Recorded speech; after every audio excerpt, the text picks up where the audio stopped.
to try to snap the Birds out of a 3-game slide. Fox Saturday Baseball sends you to Camden Yards for the Rays and the Orioles.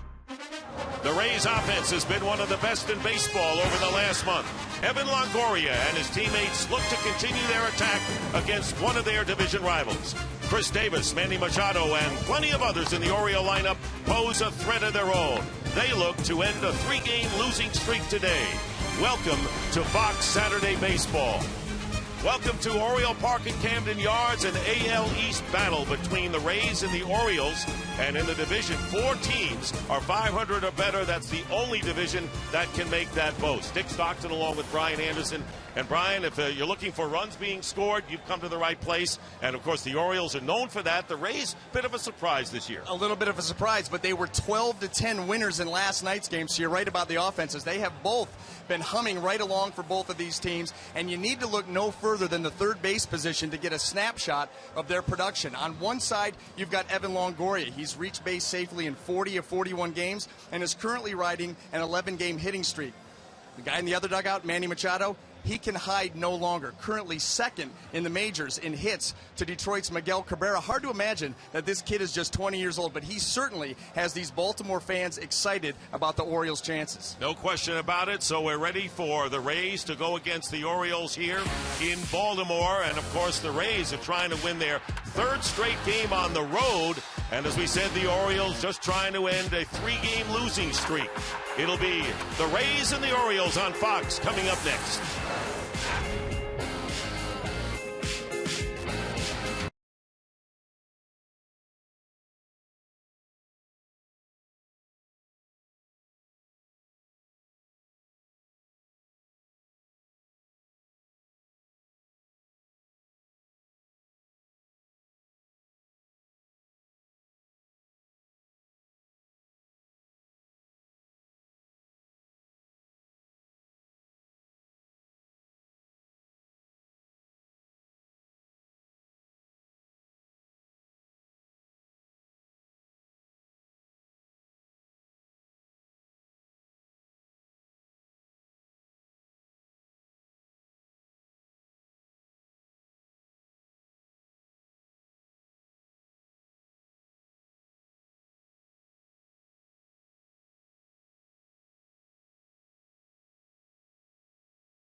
Lights are on. It has been overcast. We've had some showers already. The field was never covered, so we're set to go, and the weather should be clear for the rest of the day. Starting lineups brought to you by Taco Bell. Sometimes you gotta live Moss.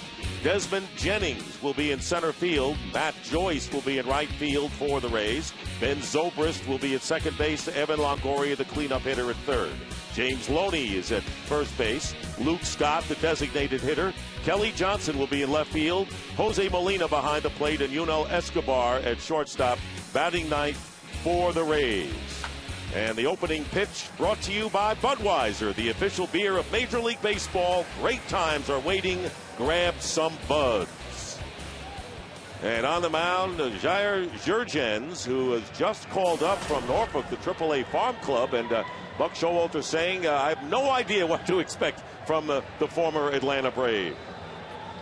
Well, that certainly puts the manager at unease when you don't know what you're going to get out of your starting pitcher. But I'll tell you what, the scouting report on Jair Jurgens, fresh start.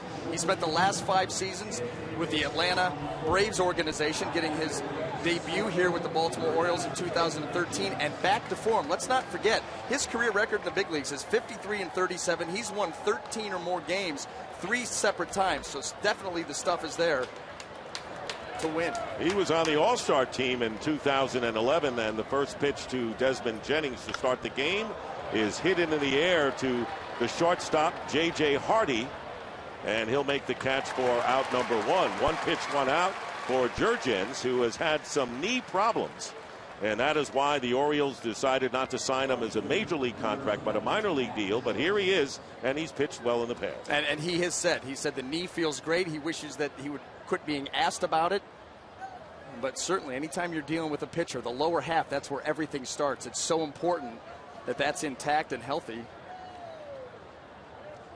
Buck Showalter, his team made it close for the Rays last night, but no cigar, losing 12-10, as Brian mentioned, and Matt Joyce, the batter, takes a call strike. Joyce is hitting .229 with 6 homers and 13 runs batted in, and lately he's been hitting well with the men on base. Wasn't doing it early, though. Oh, that's really what the entire Rays lineup has done. Runners in scoring position, they've been very good.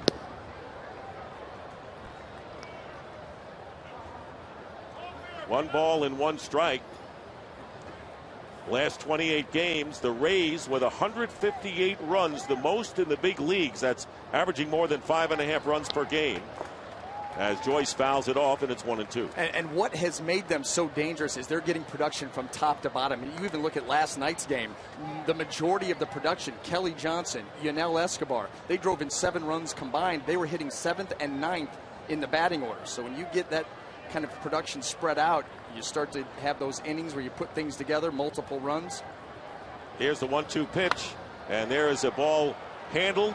1 hop by Navarro, the second baseman, playing perfectly with the overshift. Couldn't have played it any better. Joyce is retired for out number 2. Let's take a look now at the Baltimore defense. It's McLeod, Jones, and Markakis in the outfield. Machado, Hardy, Navarro, and Davis the infield, and Matt Wieters, the outstanding catcher, behind the plate. Matt Wieters does a tremendous job with this Oriole pitching staff. In fact, he's been known sometimes to lead those meetings. Before a series starts, you're going to sit down, go over opposing hitters, and Matt Wieters sometimes will take the lead for the pitching staff. Ben Zobrist takes a fastball outside for ball 1. Zobrist, the switch hitter, hitting .241, 3 homers and 25 runs batted in. He had a double last night that broke an 0-for-12 stretch for Zobrist. And there's a call strike, 1-1. Talking about Wieters, Buck Showalter said Wieters was unhappy after the game. Why? Because his father dropped a pop fly into the stands. Perfectionist. Yeah. Within the family. Give him a break. And there's a high strike call by the home plate umpire Jerry Davis in the count 1-2. Yeah, and Jair Jurgens is not going to blow you away with his stuff. He's 87 to 89 with the fastball. Pretty good changeup, a little bit of a slider. And the 1-2 changeup is fouled out of play. And that's all he wants to do, is try to get hitters out of rhythm. When you don't have blow you away kind of stuff, it's all about moving the ball around the strike zone, pitching in, pitching out, back and forth, changing speeds. Jurgens 4-1 with a 3.14 ERA and 8 starts at Norfolk, the AAA Farm Club. Head on the count to Zobrist with 2 out and strikes him out. Quick 1-2-3 inning for Jair Jurgens. The Rays are retired in order, and the Orioles coming up in the first.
By Taco Bell, sometimes you gotta live Moss.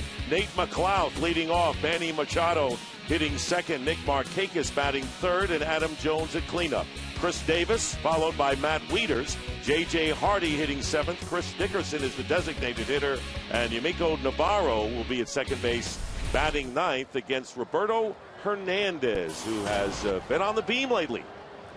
Well, Roberto Hernandez is throwing the ball tremendous his last two times out. And the first pitch to Nate McLouth is a called strike. And let's take a look at the scouting report on Roberto Hernandez. Number one, all about presentation. He wants to get you out with his sinker and with his changeup, but he needs to present it well. It needs to look like a strike before it breaks to the outer fringes of the strike zone or off the plate. And number two, keep the pace. We mentioned his last two starts, very good. He's had a tremendous rhythm and tempo, attacking hitters, a very good pace. He needs to continue that. And Joe Madden says, I can only see an upside for him. I think his confidence is getting a lot better, and I think he felt very comfortable about what Hernandez is going to give this team as time moves on. Well, 2 starts ago, the Rays were coming off a loss where they were up 7-0, lost that ball game, and you could see the next day Roberto Hernandez take the mound with an air of confidence, like, guys, I'm carrying us today. And that's where he really went out there, went after hitters, and was very successful. Ground ball through the left side, and a base hit for Nate McLouth to start the Oriole first inning. So McLouth, who had played as a designated hitter for the first time all year last night, is on. And Manny Machado coming up and gets a big hand. One of the best young players in the game, without question. Coming in with a .339 average, 4th in the American League, 5 homers, 26 runs batted in, and that only begins to tell the story. Oh, I mean, what he's done, even in the last 6 games, 4 of the last 6 games, he's had 3 or more hits in each game. And he is right at the top of a lot of the different lists in the American League and in Major League Baseball. Multi-hit games, 18 of those. And he's only 20 years old. That's what's remarkable. The way that he carries himself in the batter's box, out in the field. McLouth, who has 11 stolen bases in 12 tries, has a short lead held on by James Loney. And did he go around? No, says the first base umpire, Brian Knight. And the count is 2-0. Oh, look at this breakout. You know, here it was, too, is Mike Trout and Bryce Harper. They came bursting on the scene almost at the same time. A lot of the, hubbub around those two guys and tremendous numbers all the way through. But Manny Machado quietly, he didn't come up until August of last year. Buck needed somebody down at third base that could field the position, play some defense. And all of a sudden now you're seeing the offense come in to the fold here in 2013. He had 2 runs batted in last night's game. A year ago, he was at Double-A Bowie, and then 3 years ago was in high school in Miami. And look how far he has skyrocketed and has a lot of pride. And Buck Showalter said doesn't want to get embarrassed at the plate. And he tell us took a lot of ground balls last year quietly in August at third base because his natural position is at shortstop. Yeah, they kept it quiet down in the minor leagues and have him down there fielding balls and playing the position before the gates would open. And then Buck brings him to the big leagues, gets promoted, and puts him at third base. Everybody's like, what is he doing down there? I said, don't worry, we have a plan. And he handled third base. Oh, but I'll tell you what, you see some of the plays that he makes so smooth. His hand-eye coordination is off the charts. 2 balls and 1 strike to Machado with nobody out, and Nick Markakis on deck for the Orioles, who were beaten 12-10. Orioles scoring 6 runs in the 8th inning to make it awfully close for the Rays. Another throw over to first. Well, and that has been a recurring theme, and that's what's really bothered Joe Madden, Jim Hickey, the rest of the staff, is the number of leads that have been blown. And then last night, which obviously would have been the worst of the bunch, a 12-4 lead going into the 8th inning, you feel like you're going to be able to rest the bullpen. That did not happen. Orioles certainly made it interesting at the end. And there's the bunt foul. How about Machado with this fake play last season as a rookie? Well, how about the awareness? Knows he can't get the guy at first, but sells the throw and then goes right behind. I mean, that is baseball IQ. And by the way, 20 this year. He was 19 when that play happened. Amazing. And you can't teach that. That's a feel for the game at a position that he hadn't played until, a couple of weeks before that. There's McLouth with the lead at first. 2 balls, 2 strikes. He takes off and got a good jump.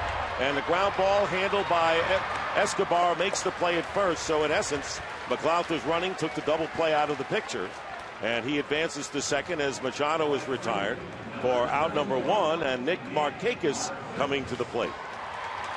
You're trying to manufacture offense right here. Roberto Hernandez, teams are 7 for 7 off him in the stolen base department. McLouth, a good jump. And Machado, obviously with the defense covering, he's trying to find a hole, but just smothered that ball right to Escobar. So here is Markakis batting .282 with 3 homers and 19 runs batted in. Missed nearly 60 games last year with injuries to his wrist and thumb, but he's been a fixture in right field for the Birds here. This is his 8th season. Runner in scoring position with 1 out. High and away, ball 1 from Roberto Hernandez. The other thing that Nick Markakis does very well is he has a plan when he comes to the plate. Has a good idea of what he wants to do and is very good at situational hitting. He'll look out over the defense, see if there's an open hole. He can spray the ball all over the field.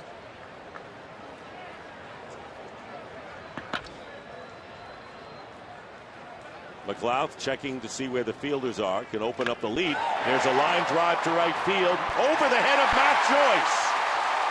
McLouth will score easily. And Markakis will go into second standing with a double, and the Orioles take a 1-0 lead.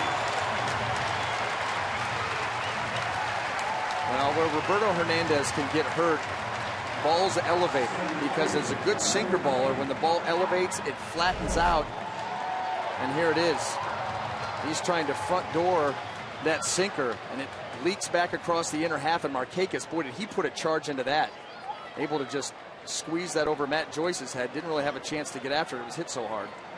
A little deceptive when it first left the bat. It did. It looked like a line drive to Matt Joyce, but the carry that he got on it made such solid contact and got good backspin. Adam Jones batting .314, 5 homers, 26 runs batted in. Jones has reached base 38 of the 41 games the Orioles have played. They lead 1-0. Another runner in scoring position. Strike 1 to Jones. This team can hit. All the way through. You look at these names. Machado, Markakis, Jones, Chris Davis, the start that he's gotten off to. Matt Wieters, J.J. Hardy's red hot right now. Dickerson had a big 3-run homer in last night's game. And sort of a check swing foul, and the count 2 strikes now. So Hernandez, 32-year-old right-hander from Santo Domingo, who played under the name of Fausto Carmona with the Indians through 2011, and he used that on the birth certificate, which made him 3 years younger. It was discovered in January of the next year, and he wasn't allowed into the U.S. from the Dominican Republic until July, and he served a 3-week suspension. And the Orioles didn't want to sign him, and there's a drive deep, and Hernandez has given up 2 long shots. Adam Jones with a 2-run homer, his 6th of the year, and the Orioles jump on Hernandez to the tune of 3-0.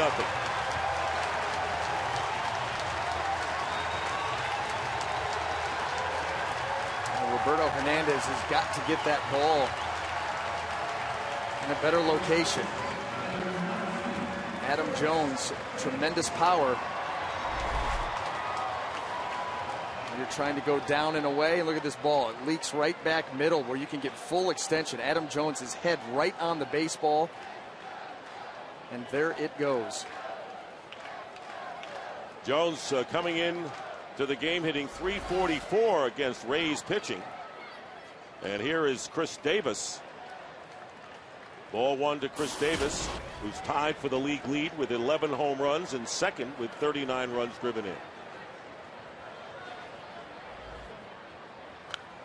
Foul out of play, and it's 1-1 to Chris Davis.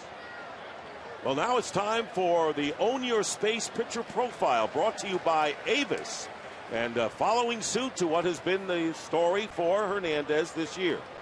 Well, 3 starts, 0-3 record, 6.5 ERA on the road. Now, the way that he's thrown the ball his last 2 times out, that's going to translate anywhere, and that's what you were expecting to get from Roberto Hernandez. But too many pitches out over the heart of the plate, and you got to give credit to the Baltimore hitters for not missing him. There's Evan Longoria out there to the right side of second base, and that's something that the Rays do an awful lot of, is shift. But they've gotten even crafty with their shifts, where they'll now start shifting in the middle of counts. 1-0 count, 0-1 count. Well, I want to see Longoria go back to third base between pitches right now. You may. You may. 2-2 pitch in the air, left center field, and going back, looking up, and this is gone. Chris Davis with a home run, back-to-back home runs by Jones and Davis, and the Orioles have taken a 4-0 lead. With Chris Davis, you want to get him started early, because if he stays tall and stays back in the batter's box and lets the ball travel, he can do that. You keep the ball away from him, you think he's going to roll over it or hit something weak to the left side, but when he lets that ball travel and sees it for a long time, there's not a part of the ballpark that can hold him. Rough start for Roberto Hernandez. Chris Davis' home run is 12th of the year. Now again, look at trying to go in. Look where this ball ends up. That ball ends up on the outer half. And Davis, with that uppercut swing right there, just lifts it with supreme power. That's number 12. And 40 runs batted in on the year for Chris Davis, who was traded to the Orioles a couple of years ago with Tommy Hunter from the Texas Rangers, as Matt Wieters, the switch-hitting catcher, fouls off the pitch for a strike. And this is nothing new for Rays pitchers to get a good look at. Chris Davis, the opening series of the year, Chris Davis was a one-man wrecking crew against this Tampa Bay Ray team. 3 home runs, 11 RBIs in the series. Practically single-handedly won it for him. Including one off of Roberto Hernandez, who gets it back on the comebacker to retire Wieters for the second out. So Hernandez, already a victim of the long ball from Chris Davis, as you mentioned, the first time the Rays were here. So there are 2 down, and the 7th hitter in the lineup, J.J. Hardy, coming to the plate. Orioles shortstop batting .236, 8 homers and 24 runs driven in. And he has a 12-game hitting streak. That's the longest of the year for any Oriole hitter. Looks at a strike. Well, what he brings is he brings power and production to the shortstop position. for Buck Showalter. Not going to hit for a high average, but he will lay a few of those out of the park. Swinging bunt. It's going to be trouble. Throw to first base, and safe at first is Hardy. So J.J. Hardy beats out an infield hit, and the 5th hit of this first inning for the Orioles. Horribly frustrating start for Roberto Hernandez, where this ball just gets chopped into the ground, and what are you going to do? What Hernandez did is whatever he could do. That's it. That's it. Hardy's hustling up the line, and he's just going to get there. Oh, that was close. Yeah. Looked like a tie. I think that goes to the runner. That's what we've always known. Here's Chris Dickerson, the Oriole designated hitter, hitting 8th in the lineup. Fake throw by Molina as Hardy gets back. Well, after McLeod took off and teams, had been 7 for 7 off Roberto Hernandez in the stolen base department, Buck Showalter is going to keep the gas pedal down, and so don't take your eyes off J.J. Hardy over there, especially here with 2 outs. Nice opportunity to run, to try to get in scoring position, try to scratch out that 5th run. Here's the 1-0 pitch. It's a breaking ball in for a strike. So J.J. Hardy, not the prettiest hit to extend his hitting streak to 13 games, but he'll take it. And the count 1-1, and the skies have brightened considerably here from the early cloudiness and showers we had right before the game. 1-1, check swing, went around, says Jerry Davis, the home plate umpire, and the count now 1 ball and 2 strikes to Dickerson, who was called up early in April from AAA, and he hit a 3-run home run in the 8th last night. Try to bring the Orioles back. Rays won it 12-10. Reaches out and fouls it off. And that's the phrase that Roberto Hernandez would like to hear all day long. Reaches out, not fouled it off, but reaches out. That's what he wants to do. The sinker, the changeup. Changeups has been a very good pitch for him. In fact, coming into play today, he's been throwing it at a 29% rate, which is the highest by far in his career and 4th highest in baseball. It's a very important pitch in this Rays organization. They love the fastball changeup combo. And there's a base hit to right field past a diving Loney, and Dickerson is on with a hit. That's the 6th hit of the inning, and Hardy moves to second base.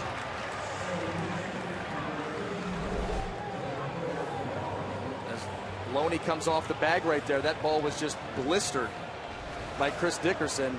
Just too many pitches that have found the middle of the plate with some elevation. Just cannot locate the sinker right now. And Brian, they have really hit Hernandez hard. I mean, the first one was the shot over the head of Joyce. And that started it off. Yeah, Markakis blasted that ball. Of course, the home run by Jones. Davis was able to lift one the opposite way.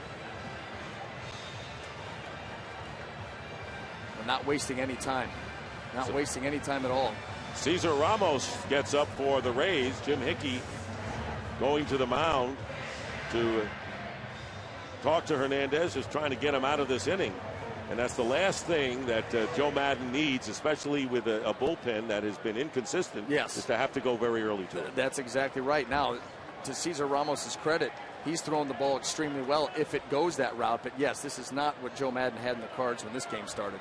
Yamiko Navarro, the second baseman, who was 2 for 4 last night, called up Tuesday from Norfolk at the AAA club, and he looks at a strike. So Hardy is at second base, Chris Dickerson at first with 2 out, and 4 runs in for the Orioles. You know, the other thing that you've seen from these Oriole hitters is a comfort level in the batter's box.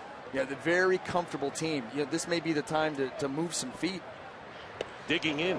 I mean, really, they really are. I mean, Roberto Hernandez, not known as a guy who's going to knock a lot of hitters down, and these guys have gotten in there. They feel very comfortable. They're looking for pitches out over the plate. They've gotten them, and they haven't missed. Well, there's Hardy, who extended his hitting streak to 13 games. Dickerson, the runner at first base, who followed with a slashing hit to right field.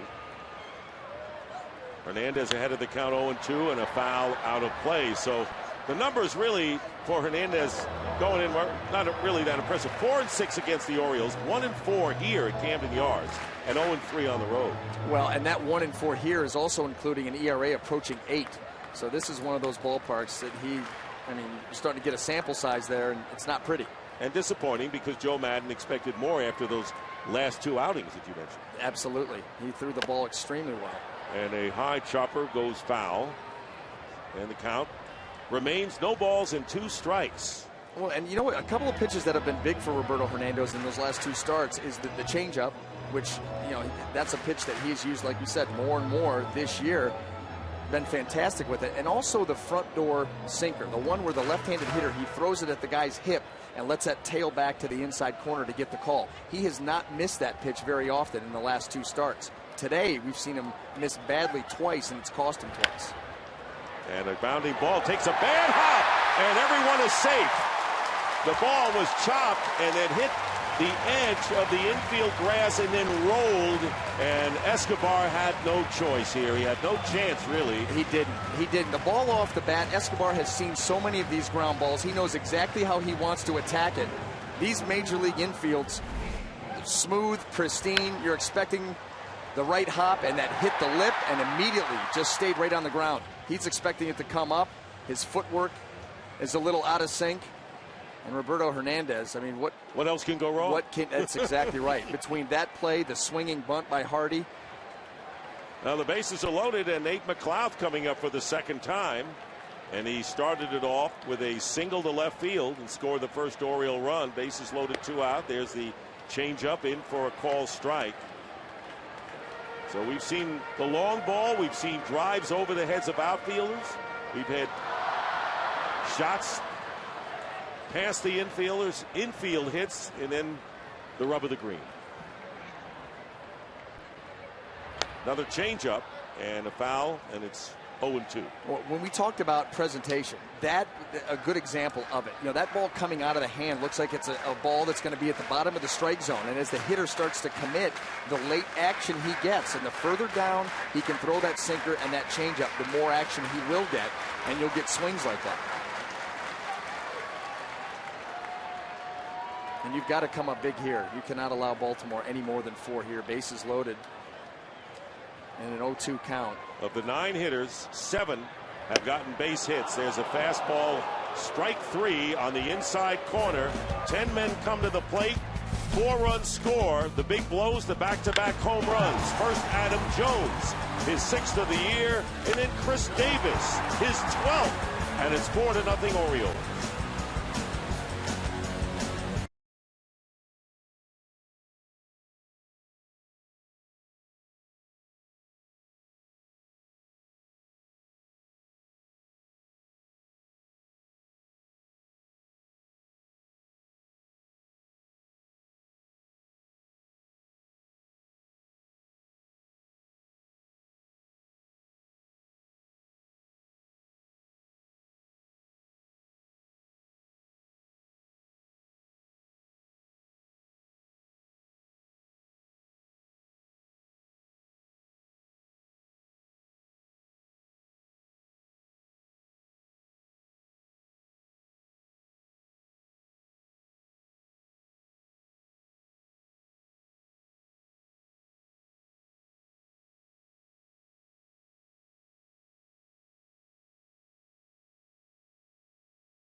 Budweiser is sponsored by the 2013 Ford F-150 with EcoBoost.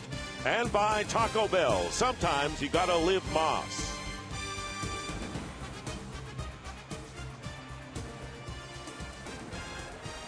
Well, a 4-run hole for the Rays as Evan Longoria leads off in the second inning and takes a strike.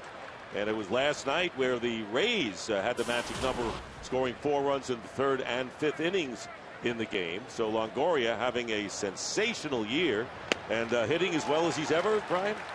I think so. I think so. He's been hot for an extended period. The last 3 weeks, really. You know, early in the season, he was reaching base consistently, a lot of walks, a lot of singles. And then by mid-April, all of a sudden, the power and the production started to take off. Strike 3. Wow. Longoria out on strikes. A couple of words for Jerry Davis. Boy, this is at the upper threshold of the strike zone. Late movement, and Jerry Davis has it right at the top. So Longoria, who has reached safely in 40 of the Rays' first 41 games and has an 11-game hitting streak, called on strikes. Here's James Loney. What a pleasant surprise he has been to the Rays, hitting .371, second behind Miguel Cabrera. Fouls off the first pitch. For the first 2 weeks of the season, James Loney was hitting .167. And then all of a sudden, he just started to hit the ball the other way, up the middle. It's been amazing to watch his approach, because we're talking about a little bit over a month now, and his approach has not wavered at all. He's not gotten greedy. He hits the ball where the pitcher puts it. Pops this up, and it'll go out of play. How about this? Loney was leading the American League in hitting, and he went 2 for 4 last night. Well, I guess he's still going to be in front. No, Miguel Cabrera went 3 for 4 and overtook him and has a 5-point lead right now, 376 to 371. But Loney has been a tremendous performer, and by the way, the leading hitter in the major leagues on the road. 0-2 from Jurgens, and 1-2 now to Loney.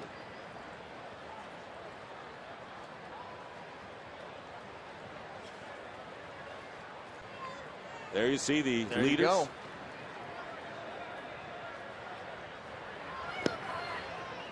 Misses outside. And that's the way teams have been approaching James Loney. They're going to try to throw him in, away, try to get him off balance, because right now he's so locked in at the plate. He's been able to take those pitches away, shoot him to left field, and if you come in, he trusts his hands enough to get the barrel to the baseball and pull it with authority to the right side. And he strikes out, so Jurgens striking out Longoria and Loney. Third strikeout in a row, and right now here are the Ford keys to the game. Well, for the Rays, finish the job. They're going to have to get back in it to be able to finish anything after this disastrous start, but they need to keep plugging away like last night. We saw that game 12-4. Orioles come back with 6 in the 8th inning, tighten it up. They need to keep the pedal to the metal if you're the Rays, and the Orioles stop the bleeding. Their pitching staff is starting pitching the last 2 games. They've given up 20 runs and 34 hits. They need a big performance today from Jair Jurgens. Try to get some normalcy back to this Oriole pitching rotation, because I'm going to tell you something. If they pitch, they're going to be very good with that lineup we've talked about. Yes, they will, and it'll be a bonus for a guy like Jurgens, who was just called up probably for this one start. And he has struck out 3 in a row and has ahead 2 strikes on Luke Scott, the former Oriole slugger who had 84 homers in his 4 years with Baltimore before signing with Tampa Bay last year. Was on the DL earlier this season. Jurgens looking exceptionally good, and strike 3, strikes out the side.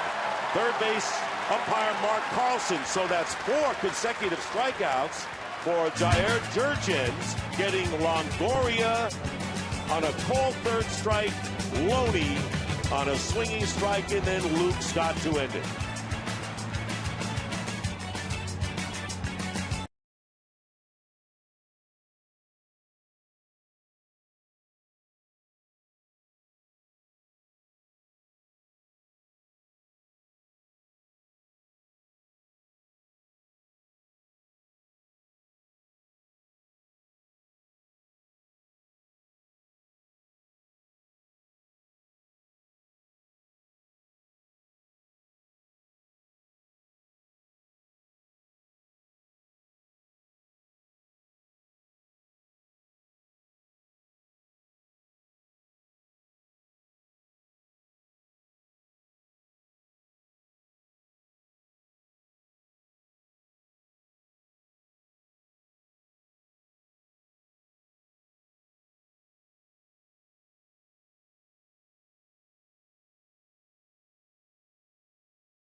Budweiser, the official beer of Major League Baseball. Great times are waiting. Grab some buds. Well, Roberto Hernandez hoping the second inning will go a lot smoother than the first. 36 pitches and 4 runs on 7 hits. 10 men coming to the plate. And Manny Machado leading off. Bounce to shortstop, his first time up. Another ground ball to Escobar, the shortstop, and 1 away here in the second inning. And now it's time for the Lowe's Never Stop Improving game break. Dick, the Reds and Phillies, and the Reds have won 10 of 13 behind an offense averaging 5.5 runs a game over that span. Ryan Hannigan making that number perhaps go up. 3-run shot early.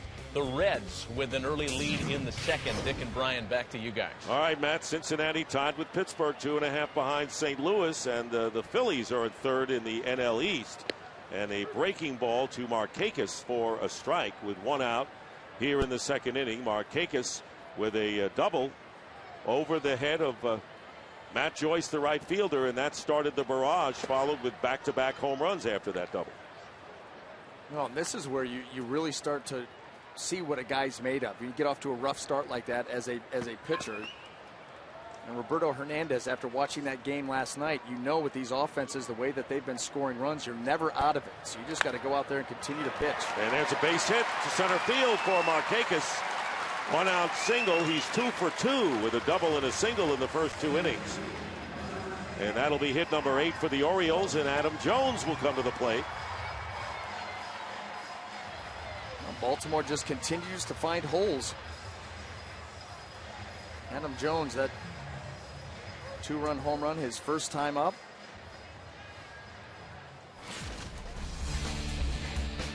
Oh, here it is. Hernandez coming right down the middle of the plate, and that ball, a little late movement right into the swing of Adam Jones.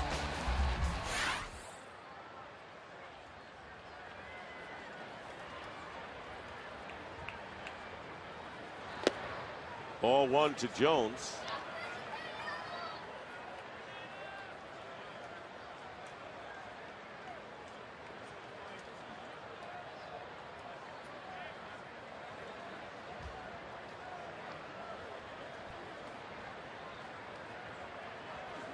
Here goes the runner. Good jump there.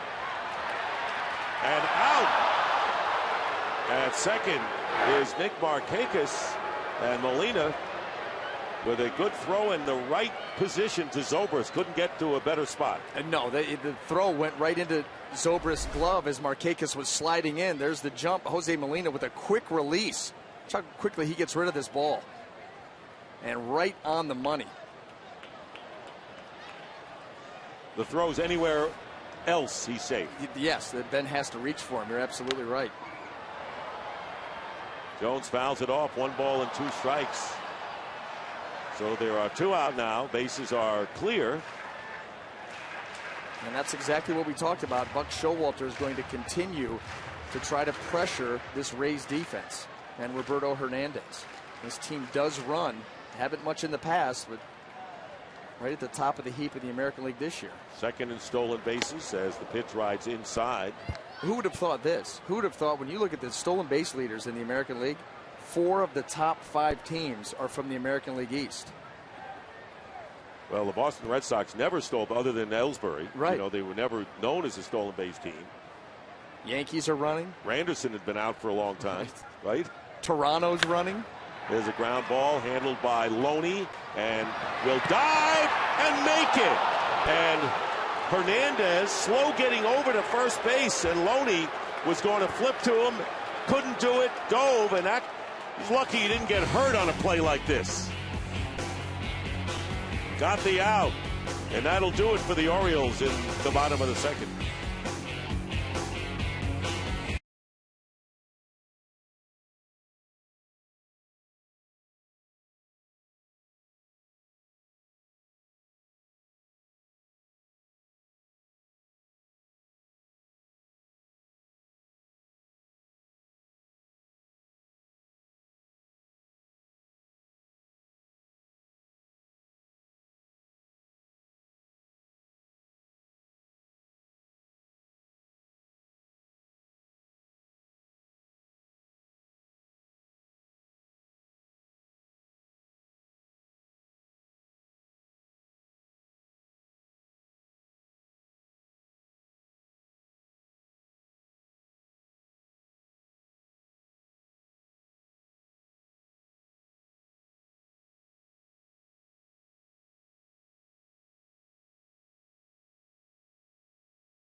leading 4-0.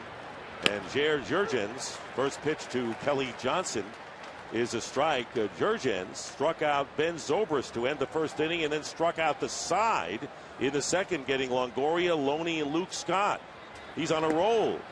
Misses there, and the count is 1-1. And we want to welcome Chris Tillman in from the Oriole dugout. He and Jason Hamill are the only Oriole starting pitchers not to miss a start this year. And Chris, thanks for joining us. Thanks for having me, guys. And the pitch is outside, 2 balls and a strike.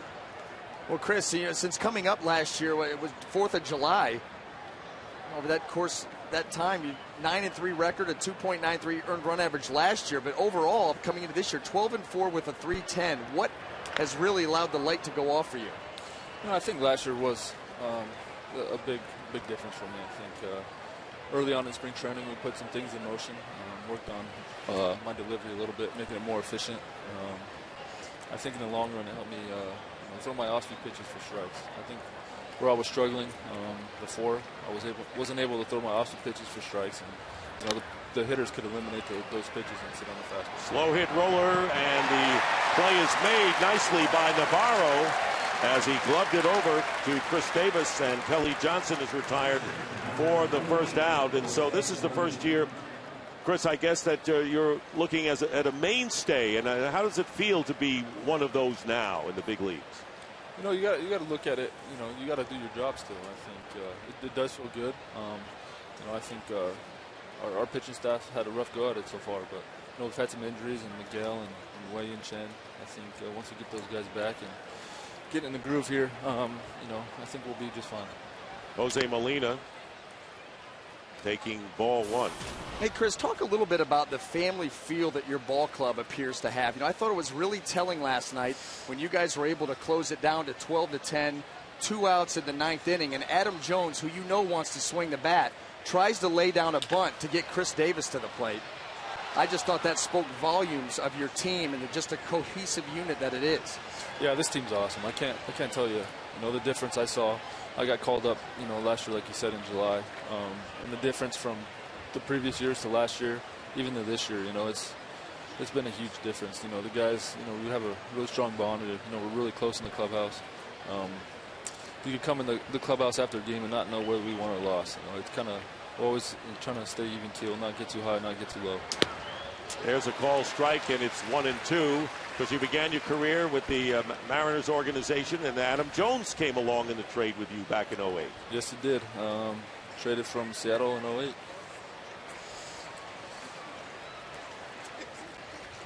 One out, 1 ball and 2 strikes to the number 8 hitter for the Rays, Jose Molina. And Molina fouls it off. One last thing for you, Chris. You grew up in Fountain Valley, California. We do our little research here. You're an Angels fan. You attended the second game of the 2002 World Series. You pitched in Anaheim for the first time as a professional May the 2nd in 1-8. Tell us what that was all about. It was special. I had a ton of family and friends there. Growing up a huge Angel fan. I was born 5-10 minutes from the ballpark, so I was always in the neighborhood. Went to a ton of games. As you said, I went to quite a bit of the playoff games and the World Series games. Who's your favorite player? Ooh, there's a ton of them. I love Troy Glass back when he was there. Tim Salmon. I can name the whole team if you want me to. But okay, well, we want you to start. 2 out and 2 strikes on the hitter. Why don't you go down the roster? Only kidding. Did you have all the Angel gear? Did you have, when you were a kid, you had a cap and you had all this stuff? I did. Luckily enough, I played in Little League. I played for a couple of teams that were the Angels, so I got it for free. Oh, that's not fair. Yeah. Anyway, Chris, thanks for being with us. Thanks for joining us. Thanks, guys. I appreciate you having me. Got a little glimpse of Chris Tillman, the right-hander for the Orioles, and there's a shot hit out to center field. Adam Jones going back, looking up, and the leap, and it is off the wall. And Jones retrieves it, and Molina will go in with a double. So Adam Jones, who came over with Tillman from Seattle in 08, Molina on with the first hit for the Rays, and it comes with 1 out here in the 3rd. Well, we have seen Adam Jones make these plays before, so you hold your breath. Not quite there in time. That ball right off the top of the wall. And I think Joe Madden wants home plate umpire Jerry Davis and the rest of the crew to get together and take a look at that. That's one of the things they're looking at, where the ball would hit on the top of a wall. If it is over a certain point, it would be a home run. Then they're going to go take a look. I mean, when you're down 4-0, you're looking for anything. You got a chance to cut the lead. And you could see, I think, almost, pretty plain that ball hits right off the top of the wall, underneath the arm of Jones. You know, it's behind him there. But that other angle.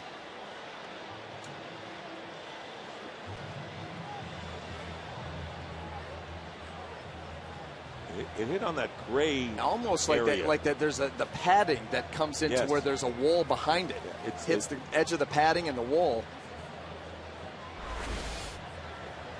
As you can see, right, that top stream, there's padding up against like a cement wall. And it's not flat. No. It's not, it's an angle, right? It looks like an angle of that white striping. And it just catches the back edge of that padding, and that wall's not going anywhere, so it kind of sticks in between and bounces back into play. Well, this is a critical view on this replay because could be a home run and it could be a 4-1 game, or just a runner at second with one out.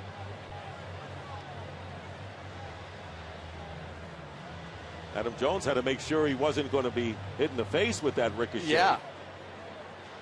Oh, and it came back so hard because there is that cement behind the padding.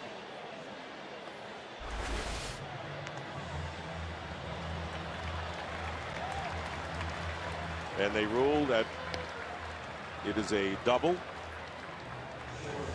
And Jerry Davis explaining to Joe Madden what he saw in the replay. So Molina is on at second base with the first hit for the Rays, and Escobar will come to the plate. You know, the other thing is there's nothing behind that wall for it to hit to come back into play. Right. I mean, if it ends up back in play, it didn't have enough time to go down all the way and then back up and over. It would have disappeared. So we would assume. Dan Iasonia will be the second base umpire, Mark Carlson at third, and the umpiring crew today. So here is Escobar, who is batting .222, 3 homers, 14 runs batted in. With one out, the Rays have a runner in scoring position here in the third inning. And ball one to Escobar, who was 3 for 5 and knocked in 3 runs last night, including a double. Got his average up to .222, and that happens to be the highest average he's had this year.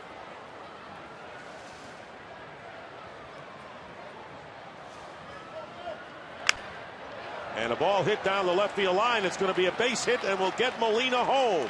Escobar legging his way to second will make it easily as the throw comes into third, and the Rays score a run. It's now 4-1 in favor of the Orioles, and for Escobar, his 15th run driven in.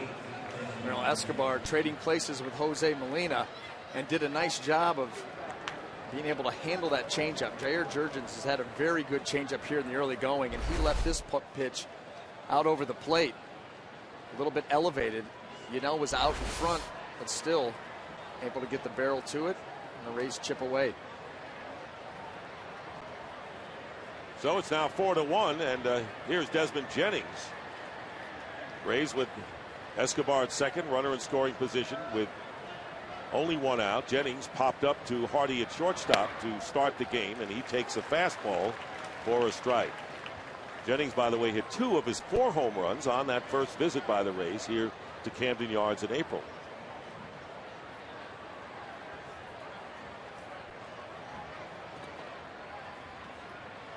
Infield shortening up somewhat, and a check swing.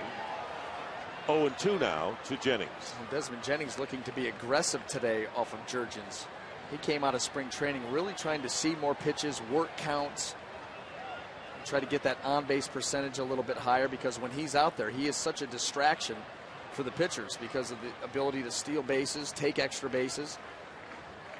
At first at bat, he tried to ambush Jurgens swinging at the first pitch. And he swings and misses on a pitch out of the strike zone.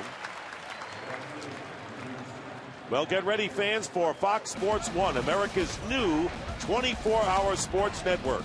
Fox Sports 1 will be your home for great live sports, all the news and highlights you could want, shows and specials that only Fox could bring you. Fox Sports 1. Remember it, coming this August. Well, this is going to be a tremendous enterprise, and all the great things that Fox Sports has done, and I've been fortunate to be with them since 1994 when they were Fox Sport NFL. There's so many other sports they do, and they do it in such a pizzazz and elan and style, and now you're going to see it all the time on Fox Sports 1. It's going to be a great contribution and entry for sports fans on the cable. Here is Matt Joyce, and the Joyce to count 2 balls and no strike. 2-0 to Joyce, who bounced to second his first time up.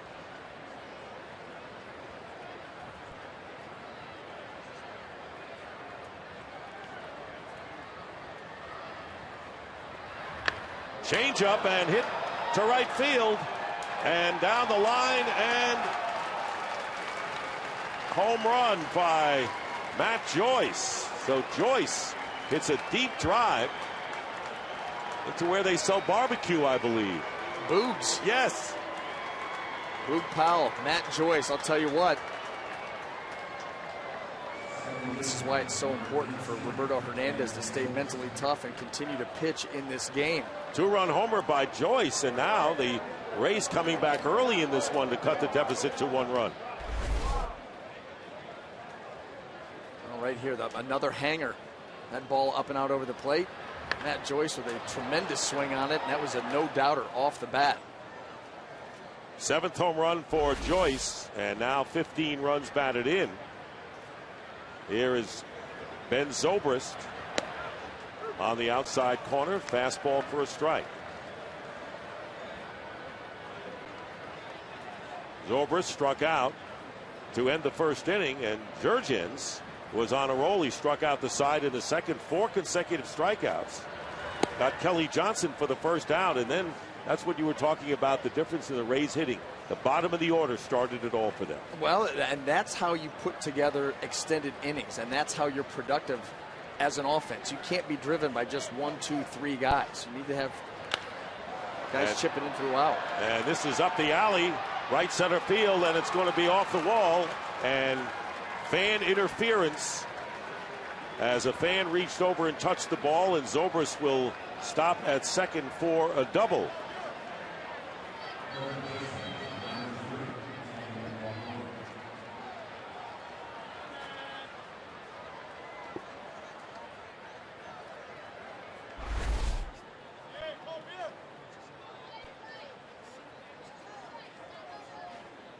There it is, the fan reaching over, and Zobrist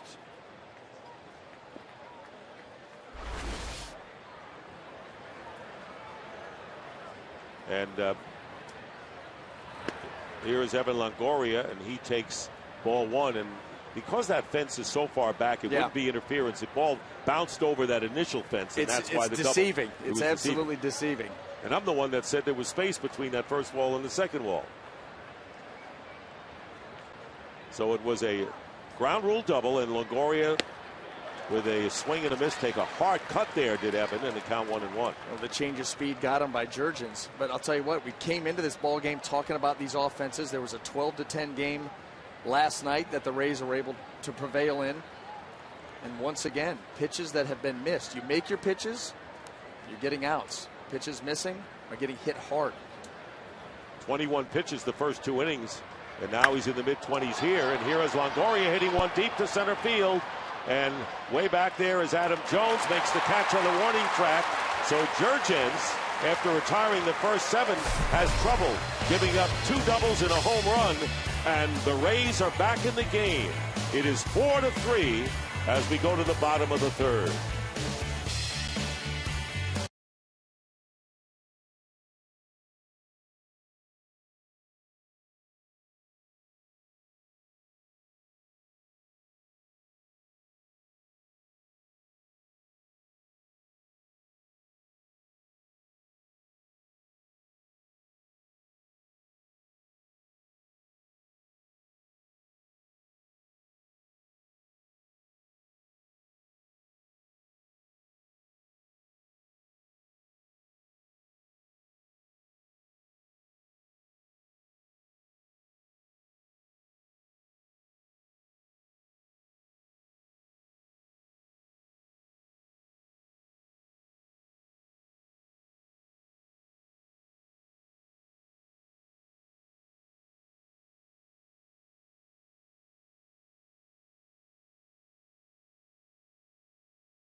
Fox Saturday Baseball is presented by Budweiser, and the first pitch to Chris Davis is a strike. And Davis on the back end of the back-to-back home runs in the first inning. Adam Jones and then Chris Davis. And Davis with his 12th of the year now with 40 runs batted in. Pitch in on the fist, fouled off. And it's 0-2.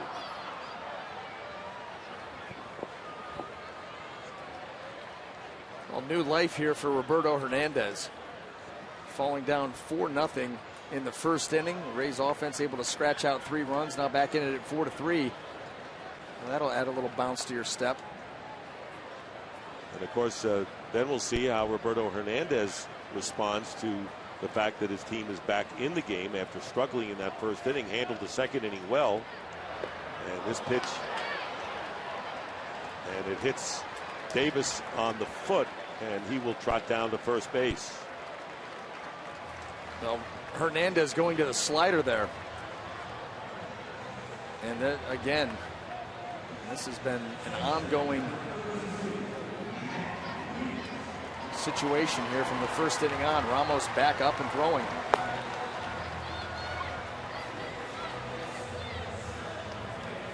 He was up in the first inning when 10 men came to the plate against Hernandez.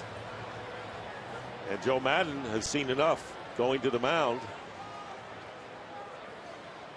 And looking at the fact that he saw his team down 4-0 coming back to 4-3 and doesn't want to see now the Orioles stretch it out again. Not at all. I mean, quick with the hook here. He gets ahead of him 0-2 and then slider off the foot. And that'll end it. All right, we'll take a timeout. Cesar Ramos coming in, and we'll be back here at Baltimore in just a moment.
Hits in 2+ innings and responsible for the runner at first, Chris Davis, and the new pitcher is Cesar Ramos, and he'll be facing Matt Wieters, the switch hitter, who will be batting from the right side.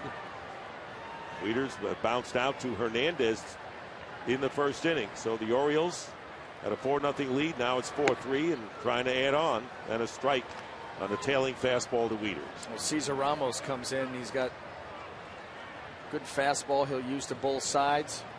Changeup, which was very good his last time out, and a big breaking curveball that he will change speeds on.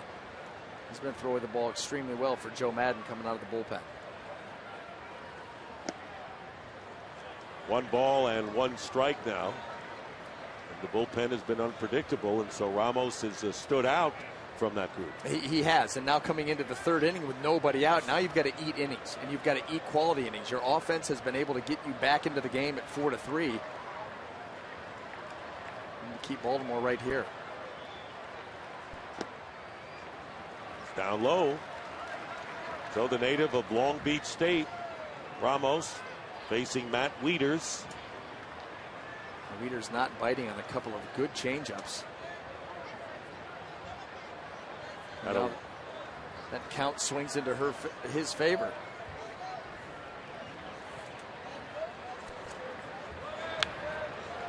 Fouls it back on the screen, and the count 2-2 to Wieters, who had a walk-off grand slam home run here back on April the 18th.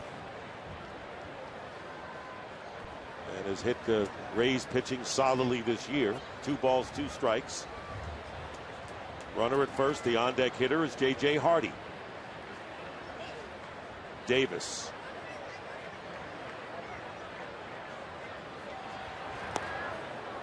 Full count now. 3-2 to Wieters. Ramos did not allow a run in 5 appearances in May, including 3 innings against the Red Sox on Wednesday. There's Hardy, won Saturday's game last week against San Diego when his college teammate Evan Longoria hit the walk-off home run. Here's the 3-2 pitch. Staying alive is Matt Wieters. And Wieters able to do that, to go off the plate away because he's got such good plate coverage. Creates good leverage. He wants to get his arms extended. And he can foul off those borderline pitches to stay alive and in the at-bat.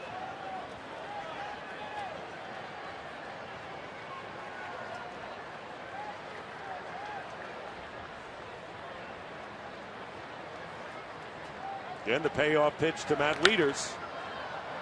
Stays alive, making Ramos work here in relief of Roberto Hernandez. Hernandez giving up 4 runs in the first inning. 10 Orioles came to the plate. And the big blows were the back-to-back home runs by Adam Jones and Chris Davis. And we talked about Joe Madden. He's not going to sit around and wait on this one. And he saw some things from Roberto Hernandez that he did not like and did not hesitate in making the move.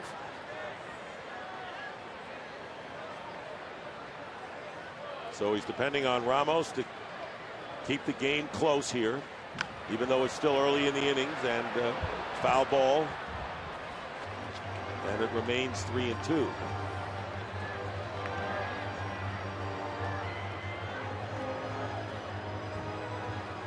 So Ramos has thrown 8 pitches to Matt Wieters. And at what point does it start to swing into the hitter's favor? When he's able to sit up there and see pitch after pitch, he fouls them off and fights you. As a former pitcher, what's your thought? Yeah, I don't like it when you get up to 9-10 pitches to a hitter because he's got a pretty good idea. He's locked in on your arm slot, release point, locked in on the spin of your pitches. I get it now. Yeah. Is that what they're saying? All right.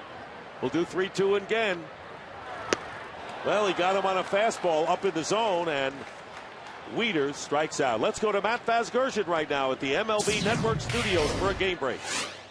Dick, Shy Sox and Angels, bases loaded for Albert Pujols, and Hector Santiago gets out of a jam. This is a scoreless ball game. The Angels today trying to avoid falling to 13 games under 500 for the first time since the final day of the '99 season, a year in which Joe Madden finished the final 29 games as Angel manager. Back to you guys. A bit of history, and of course he learned a lot under Gene Mock, who would manage the Angels, as J.J. Hardy takes strike 1 with 1 out and 1 on. Of course, what's going on in the city of the Angels with the Dodgers and the Angels?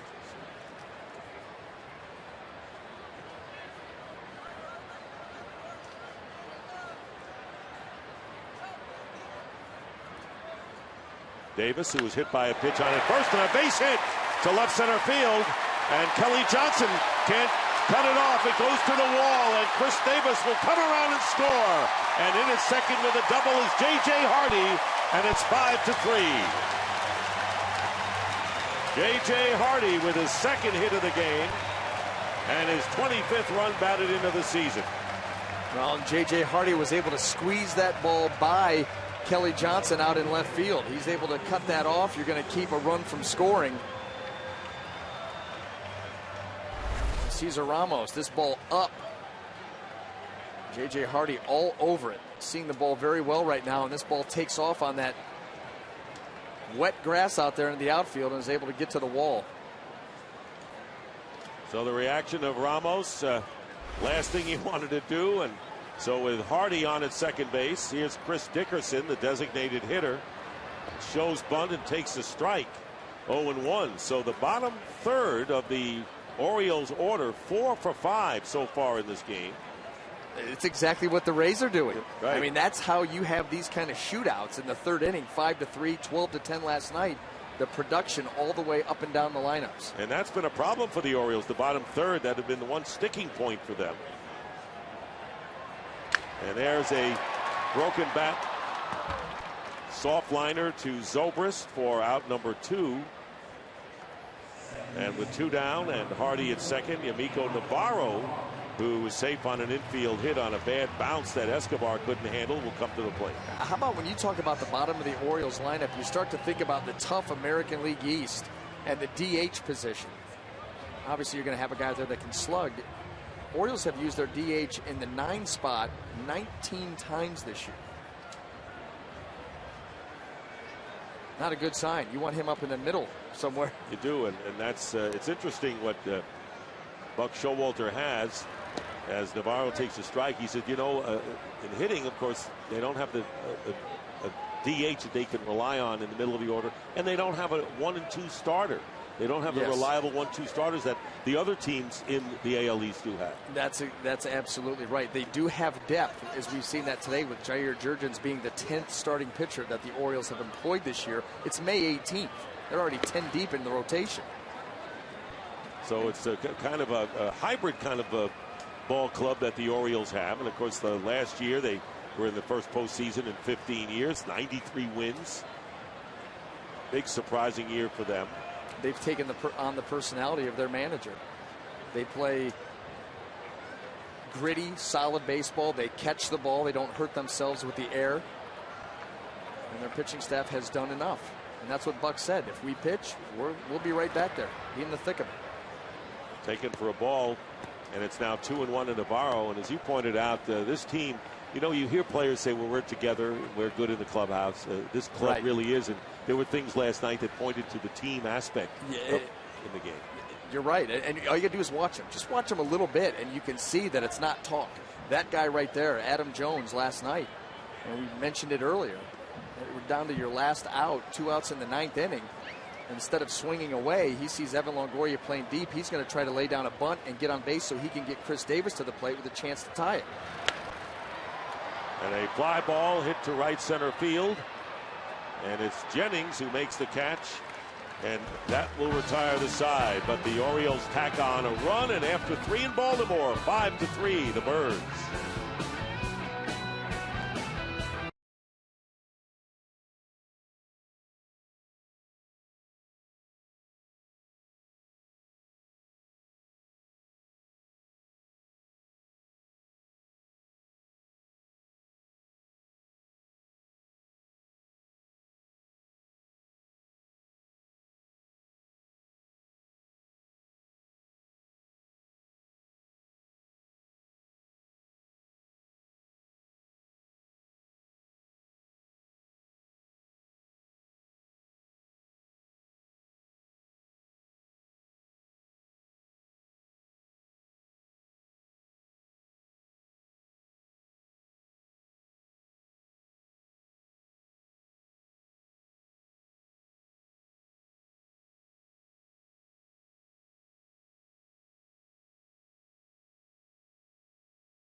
Fertilizer is sponsored by Bayer Advanced Aspirin, the official pain reliever of MLB.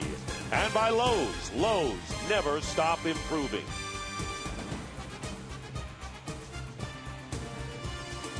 Along with Brian Anderson, Dick Stockton here in Baltimore. The Orioles leading 5-3. No surprise that these teams are scoring runs. They have accounted for 90 runs already in 77 games in their season series. James Loney swinging at the first pitch, lifts a fly ball to Adam Jones in center field. And there's one away.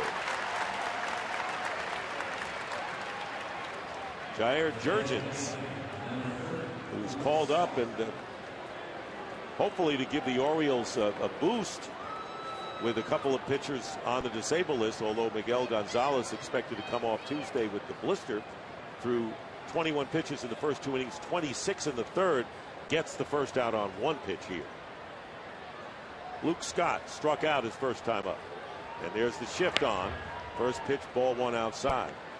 No, this is they employ these things. There's so much information out there on these hitters, where they're going to hit the ball. If they hit the ball on the ground, they're going to pull it. And you see teams being more and more proactive in moving guys around the infield. 2-0 now to Scott. It's all about playing the odds. It's a game of percentages. That's it. Always has been. That's it. And that's what you're going to do. Every once in a while, we've seen Luke Scott go the other way. And he's been back for 15 or so games for the Rays after coming off the disabled list with a hamstring issue, and has actually swung the bat very well. Yeah, he's been getting on base as of late. And the Rays need him here, trailing by 2 runs, but he lifts a fly ball to left field. And Nate McLouth makes the play. 2 fly balls, 2 outs, and make Sunday extra special by going out to the ballpark. Go to MLB.com/Sunday to find special ticket offers. You know, the games are fun on television and everything, but I know when I was a kid, when you were a kid, there's nothing like walking through the tunnel and seeing the green of the stands, the green of the field. Are you reading what I wrote down? I mean, that's exactly, I can remember that. And it was always, I'll bet you 90% of the games that I went to were on Sunday afternoon games. Old Cleveland Municipal Stadium. Oh. And you'd walk up that ramp, and like you said, all of a sudden you see the green of the field, and it was the most beautiful thing that your eyes had ever seen. Kelly Johnson, who bounced to the second, 1-1 the count to him, and what a game he had last night. And there's nothing like the first time you step into a ballpark, sit in the stands. It's a wonderment. Hot dogs taste better. Change up, fouled away. And it's now 1-2 to Johnson. Actually, hot dogs are a delicacy at the ballpark. You know, now the concessions have gone through the roof. I mean, there used to be hot dogs and peanuts.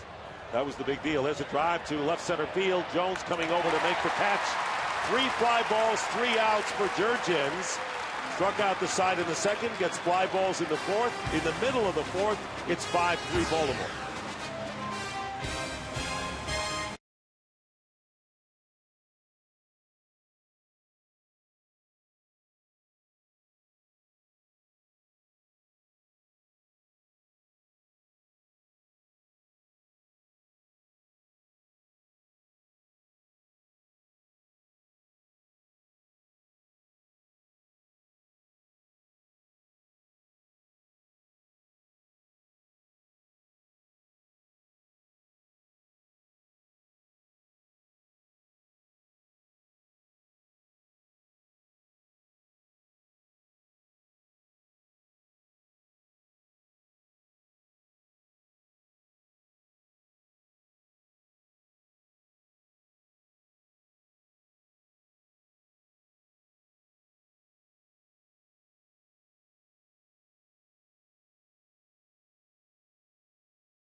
Here in the fourth inning, and the top of the order for the Orioles, who lead the Rays 5-3. Dave McLeod, the leadoff hitter, who singled, scored a run, and struck out.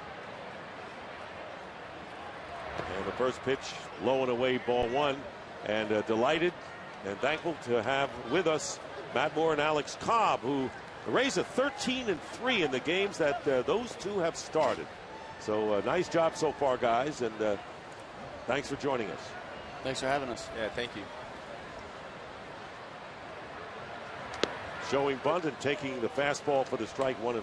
Hey, Matt, you know, we coming into the season, you had been labeled a slow start or something. I know that ate at you. You said, I want to do away with that, get off to a quick start, and here you are sitting at 7-0, a 2.44 earned run average. What has been the difference that has allowed you to get off to that quick start?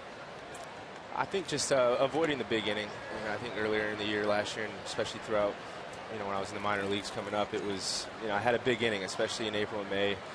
You know, I just couldn't find a way to quite shut it down to, you know, to limit that damage. So I think we've done a better job of that this year.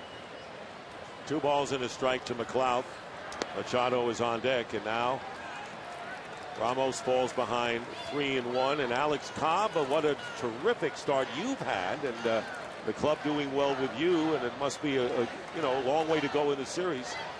But you're starting pitching and doing well, and I see seeds are being thrown at you guys. As clowns, you guys never know when to take it serious. Can't they behave? That's my question. No. I mean, really. I mean, this is your moment. This is your moment in the sun. Well, it's cloudy, but we had this coming to us. We got on Pricey pretty good last year, and Shieldsy whenever, you know, they got their interviews. So it's all good. 3-2 to McLeod.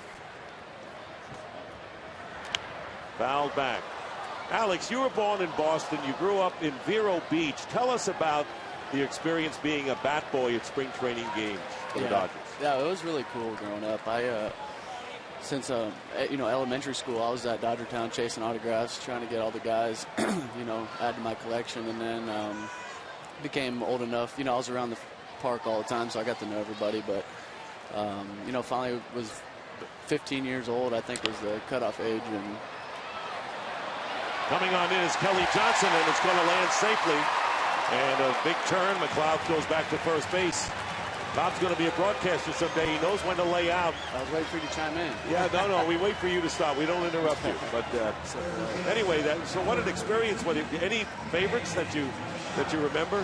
Yeah, I mean, I grew up a Red Sox fan. Being born in Boston was kind of embedded in me from my dad and other family members. So it was really cool being able to bat boy for those guys. I was able to. It's ridiculous. I was able to kind of see some of the guys I grew up watching, and that was pretty cool. So, you know, I got to see some behind the scenes, how guys acted and in the locker room, and kind of got you know, how baseball life really is, you know, behind the scenes, and that was really cool growing up. And it kind of helped me make that transition into the pros, and you know, not get too overwhelmed with the locker room lifestyle. How about you talk about getting used to getting into the baseball? How about Machado, who's 20 years old, 19, and the poise he's shown so far? Yeah, I heard 3 years ago he was in high school. It's unbelievable. You guys may have different thoughts on this, but when you're looking at this Baltimore lineup and what, you know, the runs that they're able to put up, the production that they have up and down the lineup, much like the Rays lineup right now, how do you approach going in to face a team that's swinging the bat so well? Do you change anything that you do? Matt's pitching tomorrow. I'll let him answer that. You know what? This lineup is tough. They got a lot of speed up front. You know, they can do a lot of different things with McLeod and Markakis. You know, whoever's leading off, it's going to be a battle from the get-go, and you know, they don't let up towards the end of the lineup either. You know, a lot of power. You know, spread out throughout the lineup. So it's one of those situations where you don't want to have multiple runners on. If you know, keep that damage to a minimum, and hopefully it holds up when it does go in the air. Well, this race looks like it's going to be a terrific one, Brian, and guys in the dugout. You know, the Yankees have fought through some injuries. The Red Sox have hung in there, and the Orioles and the Rays, and they're in for the long haul. It's obvious that this is going to be a race that's going to go down to the wire. 2-1 the count to Machado. By the way, bounced to shortstop 2 times, slaps this foul, and it's 2-2. So, Matt, tell us about Moriarty, New Mexico. I know the population is 2,000. What was it like growing up there? It was a lot of fun. You know, you get a little bit more freedom than I think you do living in a city. You know, I think I started driving probably a year earlier than I was supposed to. You won't tell anyone. We would just do a lot of different things that, you know, Moriarty's out in the country. So certain things, riding 4-wheelers, dirt bikes, you know, shooting guns, shooting bows, you know, a lot of fishing, and it was a great experience. You know, for me growing up. There's a lot of great people in Moriarty, and a lot of my really good friends still live there too. McLeod is running on the pitch, and Machado just got a piece of it, fouled it off. So McLeod goes back to first base, and still nobody out. The count 2-2 to Machado. Joe Madden, what's your take on him and the way he has kept things stable in the clubhouse and loose? He's been great. You know, I think the last time we were here, we were struggling pretty bad. On both sides of the ball, offense and defense, and you know, I looked at him a couple times while we were just getting beat down, and watch him and Davey interact down there, and they're still laughing and having a good time. Runner goes again, and a foul ball again, and so McLeod will return. And you know, that's not an easy thing to do as a manager. There's a lot of pressure on you, and I think he really knows that his actions are going to trickle down to those players, and you know, when we start seeing him panic, we're going to start panicking, but it never got to that point. We're always loose and having fun, and you see all the things that he's been doing in the locker room and in the clubhouse. And as you guys are talking, we're showing the different outfits that you guys have worn on trips. Right on key. A couple of different trips already this year. So, guys, what was the favorite between the merengue band, the plantains, the penguins, the magician, the cockatoo? I didn't get to see the penguins, but I did like the magician. You know, he didn't want to let us in on too many of his secrets. You can tell I mean, he wasn't by no means. I mean, it seemed like everything he was doing was planned out, like he'd done it 100 times, even though it seemed like he was doing it for us for the first time. You know, he had us looking all over the place, and in the least likely place we were looking, here's the card that he's pulling out. So, I mean, he definitely had us, you know, thinking and laughing right there at a good time right before the game. Yeah, I missed out on the Penguins also, but I was pretty pumped to hear about it. Yeah, hopefully. Well, maybe some monkeys. I thought we were going to get monkeys in there, but DJ Fresh kicked that stuff off, so it was pretty cool to have him in there, and you know, the whole week was a lot of fun. Nick Markakis the batter, and McLeod, who led off with a single. And there goes McLeod, and he'll be in with his 12th steal of the season. So McLeod is in scoring position after Machado struck out. Foul tip held on to by Molina. Here's the stolen base. Well, never knowing quite how this game's going to turn out, trying to scratch out more runs. Orioles send McLeod, and he's able to get in there. So the count is 0-1 to Markakis. I want to thank you guys. Alex and Matt, thanks for joining us. We got a glimpse of your personality. We know about your terrific pitching abilities. Thanks for coming on with us. Thanks for having us. Yeah, thank you, guys. Matt Moore did something no other Rays pitcher has done and is going for his 8th in a row tomorrow. And Cobb, who's been really a secret weapon in a lot of ways. Well, Alex Cobb, they've both been extremely impressive. But Alex Cobb, I'll tell you what, he gets out there and goes after you. Bulldog kind of a guy, likes to pitch deep into the games, and they've both been fantastic. The number that you said speaks for all, 13-3 when they take the mound. No balls, 2 strikes to Markakis, who is 2 for 2 with a double and a single. He has knocked in a run and scored 1. Orioles leading 5-3 and trying to tack on another run. They scored 4 runs in the first inning, only to see the Rays come back with 3 in the third. Bird's got a run in the third to give him a 2-run lead, trying to add to it here in the bottom of the 4th inning against Cesar Ramos in relief of Roberto Hernandez. Had one too many syllables for him. And there's a ball hit out to center field and a base hit.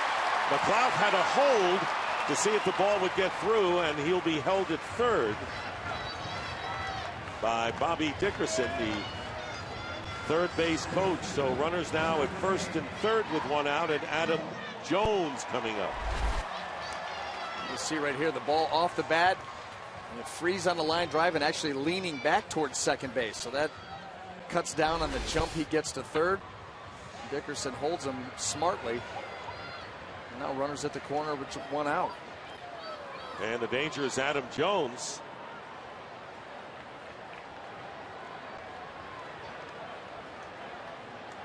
Two-run homer in the first inning.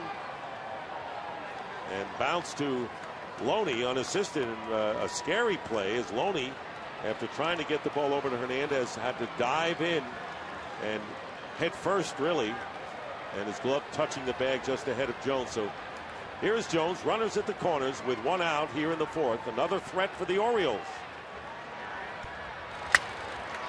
Off the fist, ground ball to Escobar, and he gets the force. That's all, and a run scores, and the Orioles take a 6-3 lead. So Adam Jones, safe on a fielder's choice, picks up his 3rd run batted in of the game, and it's 6-3 Baltimore. Boy, nothing the Rays would have wanted more than a double play ball to get out of this inning, but simply not hit hard enough because the ball got to the label. Did not hit that ball on the barrel. Wasn't enough steam on it, so the Rays had no time to turn it, and Baltimore tacks on another one. And McLeod with scoring his 2nd run of the game, and there are 2 down. Jones at first, and here's Chris Davis. Home run, and then was hit by a pitch, and he came around and scored in that 3rd inning. Off speed, in tight. Time for the Ace Helpful Player Profile, brought to you by Ace, the helpful place. How about the OPS, which very important and significant statistic of on-base percentage and slugging percentage, means a lot. Baseball people take great notice of it. Well, and when you lead the major leagues in anything, you're going to go right to the top of the class. And hey, listen, it started off opening day with this guy, and he has not slowed down a bit.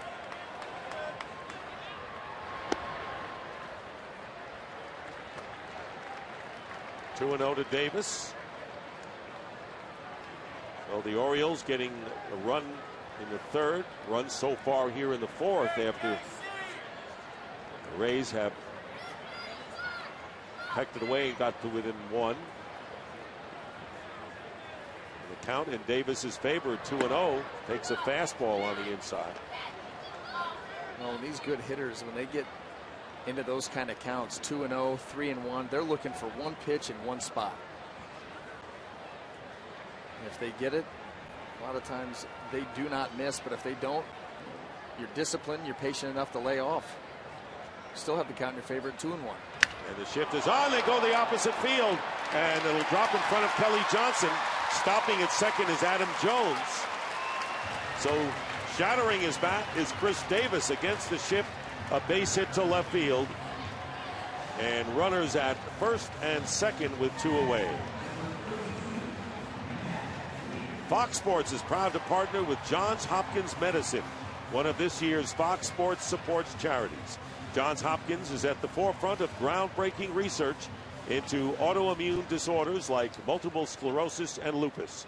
Join us in the fight against autoimmune diseases. Donate now by visiting hopkinsmedicine.org/Fox. And where is Johns Hopkins located? Right in the neighborhood. Down the street. Right. So 12 hits now for the Orioles. 2 runners on and 2 out. And Matt Wieters.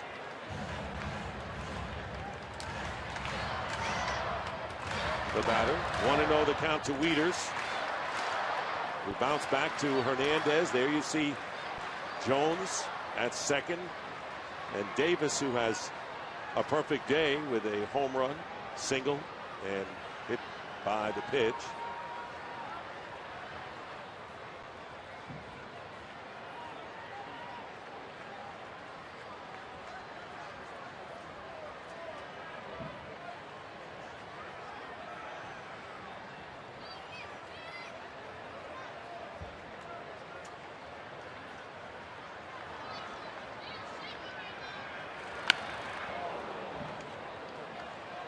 One and one.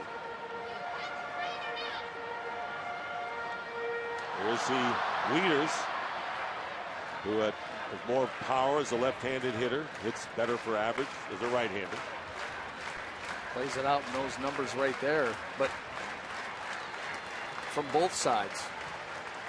He's got a long swing, but he's quick to the baseball. He prefers that ball out over the plate, down a little bit where he can get the good extension. Try to climb the ladder against him. 2-1 now to the Oriole catcher. 3 hits this inning, 12 in the game. Ramos came in after Davis was hit by a pitch by Hernandez. With the score 4-3. Orioles have added 2 runs since and threatening. 2 out, first and second, and the pitch is outside. And it goes to 3-1 now. Now, if you're the Rays pitching staff right now being Cesar Ramos, you just got to find a way to get outs. You know that your offense is capable of coming back. You've got it to within 4-3. Now Baltimore starts to lengthen it back out. You got to stop it right now, keep it at 6-3. It's going to be one of those games.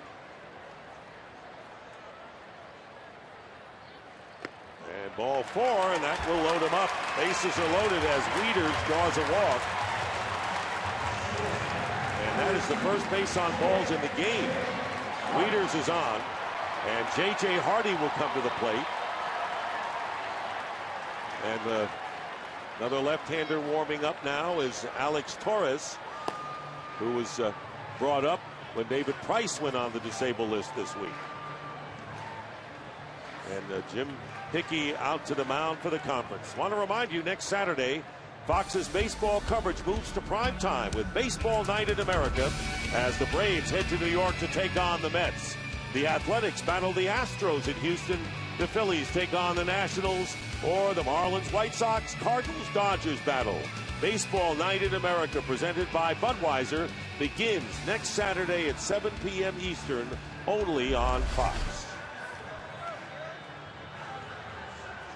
So Joe Madden now sees the Orioles with the bases loaded and 2 out. Adam Jones at third, Chris Davis at second, Matt Wieters the runner at first after a walk, and Hardy, who was safe on a swinging bunt and then doubled home a run in the third. You know, obviously a huge spot for Ramos and the Rays. J.J. Hardy, who comes into this game, seen 3 grand slams in his career, red hot, 2 for 2. And I guess in a game or a series between these teams, there's no such thing as putting things out of reach. No, no. And we saw that last night. That was one of those games where you felt firmly in the Rays' corner at 12-4, heading into the 8th inning with your starting pitcher still in the game. And Baltimore made quite the run. And it's popped up. Escobar on the outfield grass makes the catch to end the threat. The Orioles get a run, leave the bases loaded.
presented by Budweiser.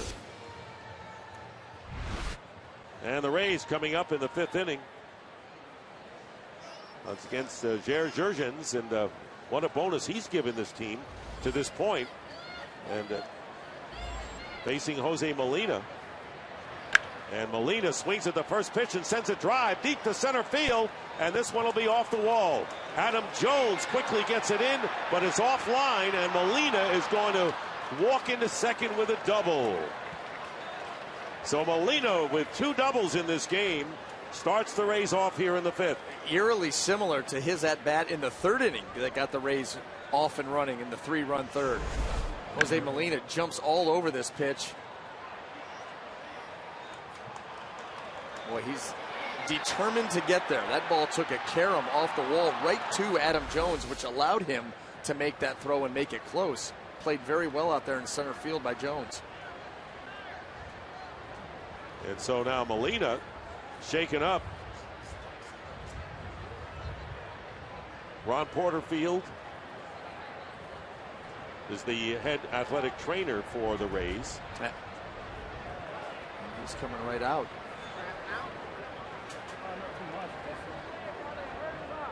So Molina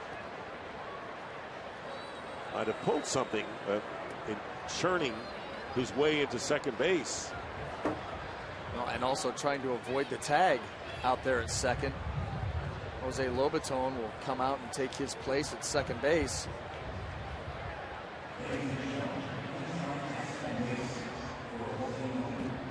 So Lobaton, pinch runner for Molina. And Jurgens will be facing Yunel Escobar, who singled and drove in the first run for the Rays back in the 3rd inning. Good stop in the dirt by Wieters, and it's ball 1.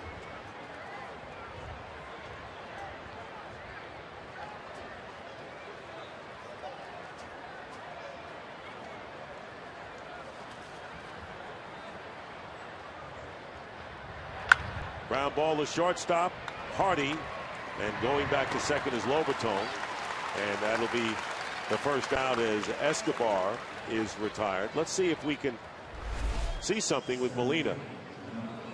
As you see him heading into the bag, that it looked like something happened right there, and a quick call for time by Jose. Just one little awkward step there at the end, and then immediately with the hands up, and he didn't waste any time leaving the field, so he knew.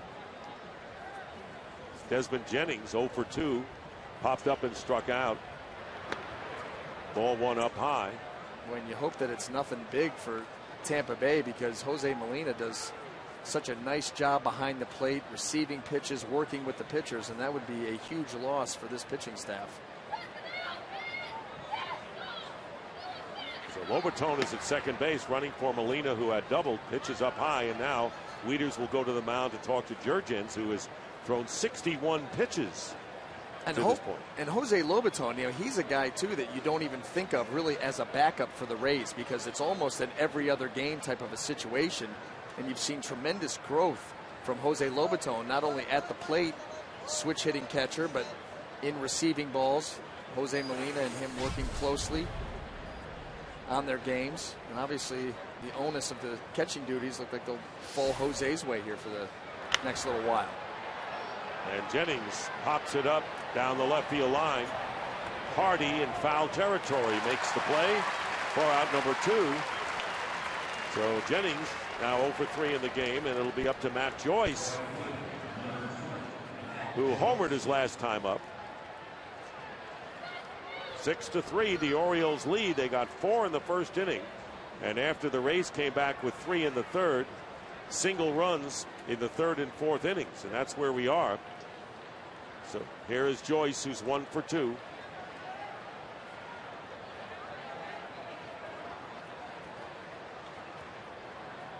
Shortstop Hardy playing behind Lobaton, shaded toward the bag, and the first pitch, fastball, strike 1. A lot of teams like to shift against Matt Joyce, but with the runner at second base, they can't go to the full shift. You need some of those infielders close by. You cannot allow Jose Lobaton to just take a huge, gigantic lead.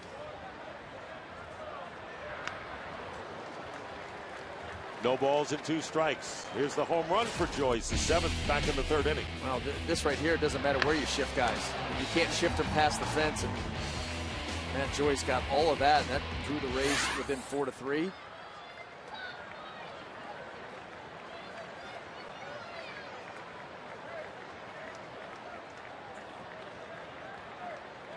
Oh, 2 to Joyce. 2 down.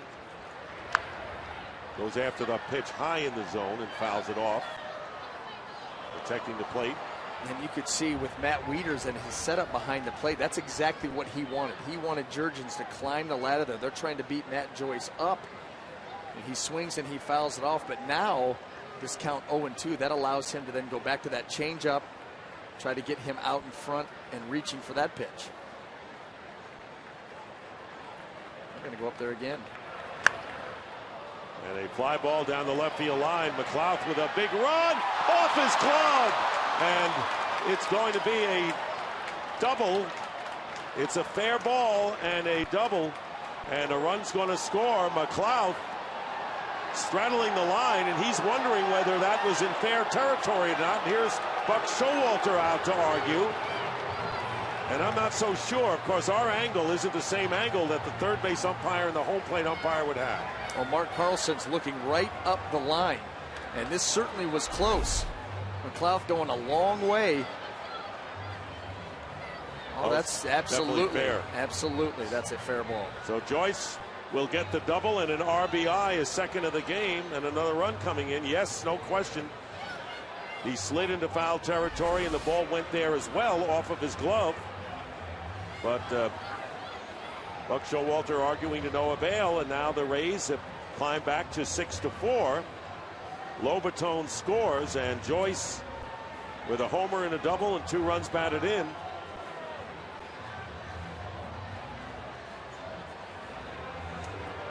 You know, McLouth had a long run. He was did. Left center field almost. And Matt Joyce, you know, they're trying to beat him up in a way, and it was just like a little bit of a half swing that he flipped it down the left field line.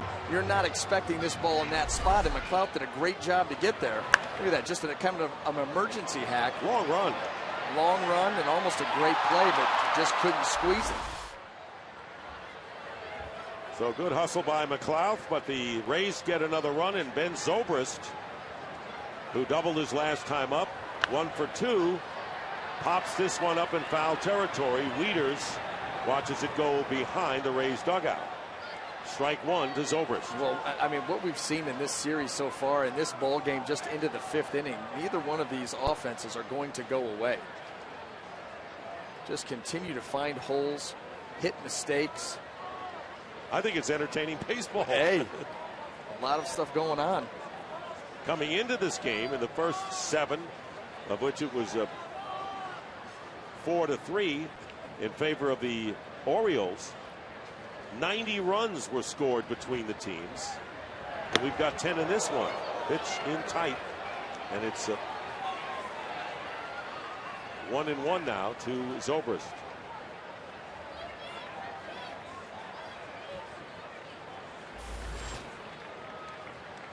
Evan Longoria would be next.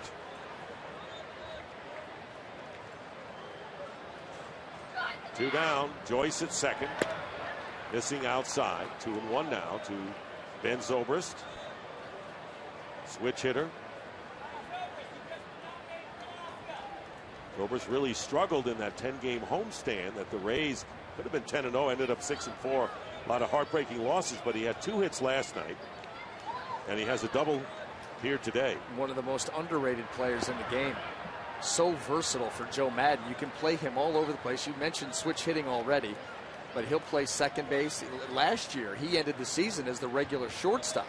Plays in the outfield. Extremely valuable member of this Rays ball club. Boy, what a roster saver. Yes. He becomes. 3-1 now to Zobrist. Longoria on deck.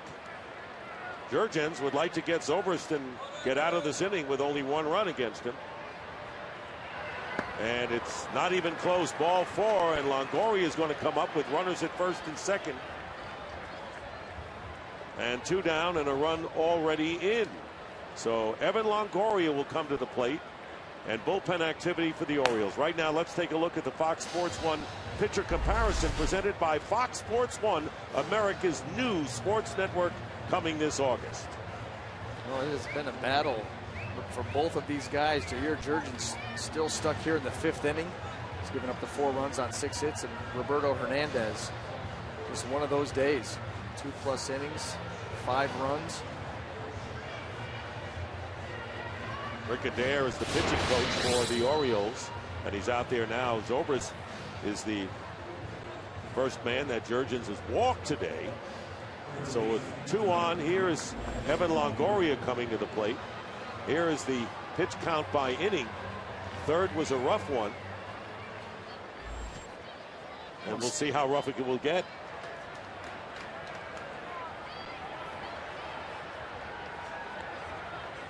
Longoria called out on strikes and fly to center. 2 on, 2 out. Ball getting away from Wieters, and the runners will advance.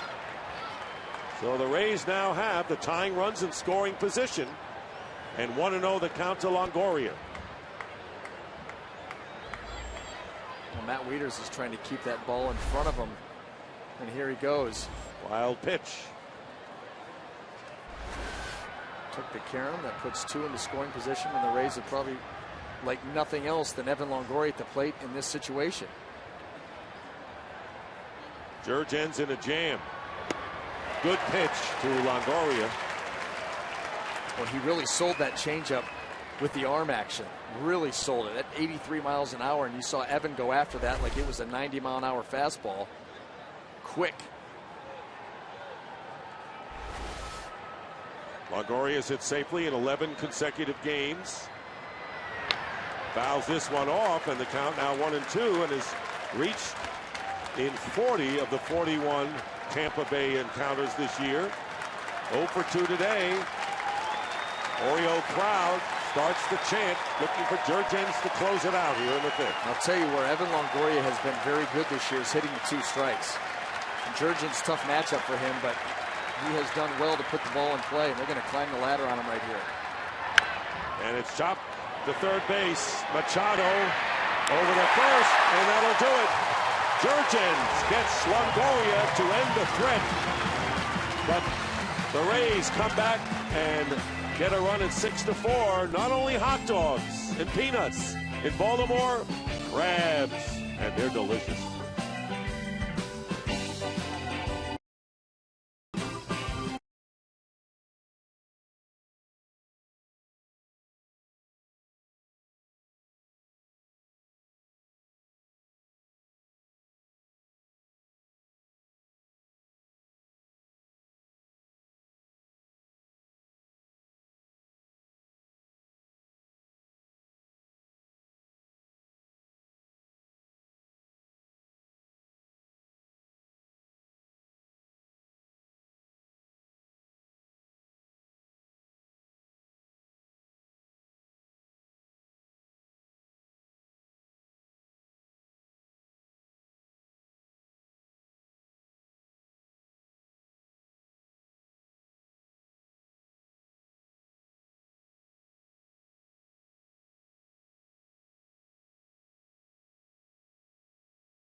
Chevrolet, find new roads.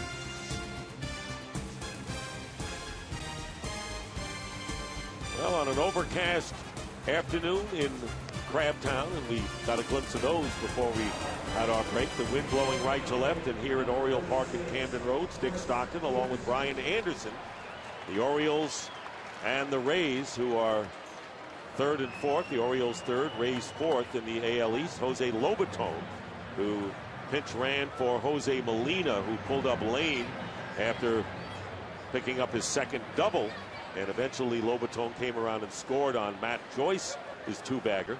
So it's 6-4. Alex Torres, who was called up from Durham. When David Price went on the DL, the 25-year-old Venezuelan will be facing Chris Dickerson, the DH, to start the Oriole fifth. Strike one. And you can see Alex Torres can jump on you with that fastball. Fastball, curveball, changeup. He's throwing the ball very well for the Durham Bulls. There's strike two.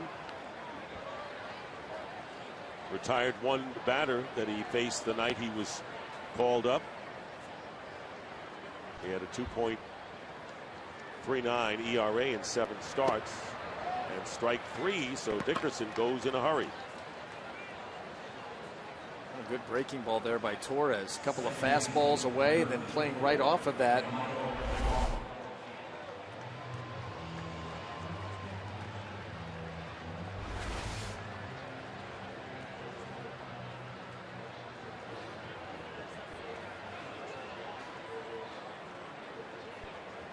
Yamiko Navarro 1 for 2 with an infield hit.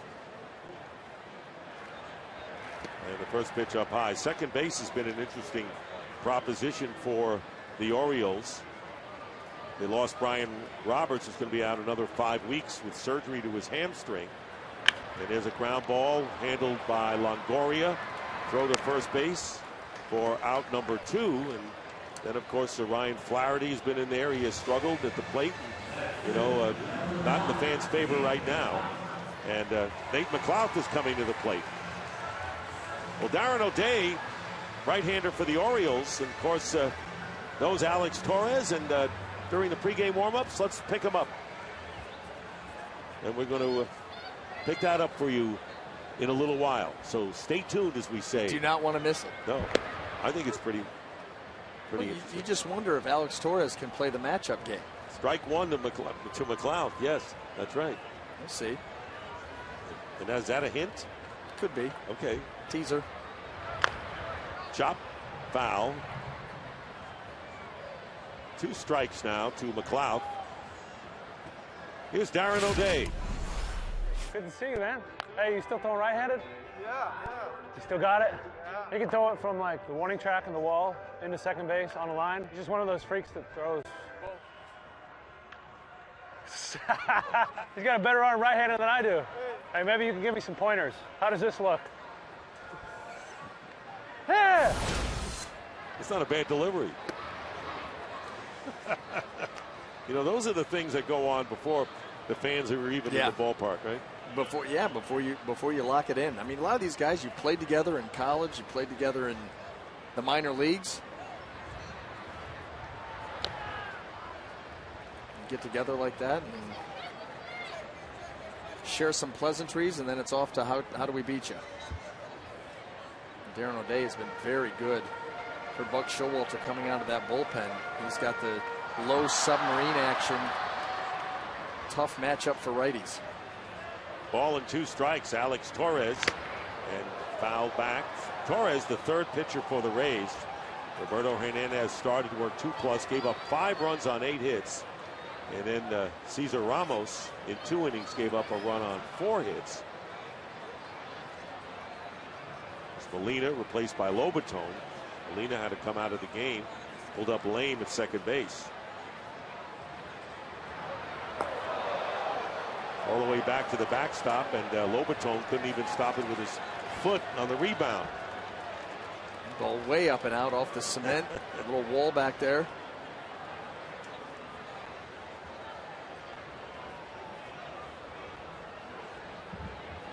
Two 2-2 to McLeod. Pair of singles to the opposite field.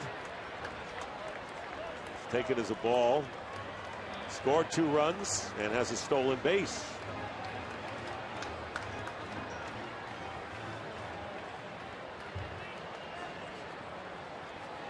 Alex Torres trying to end the 5th inning in a 6-4 game.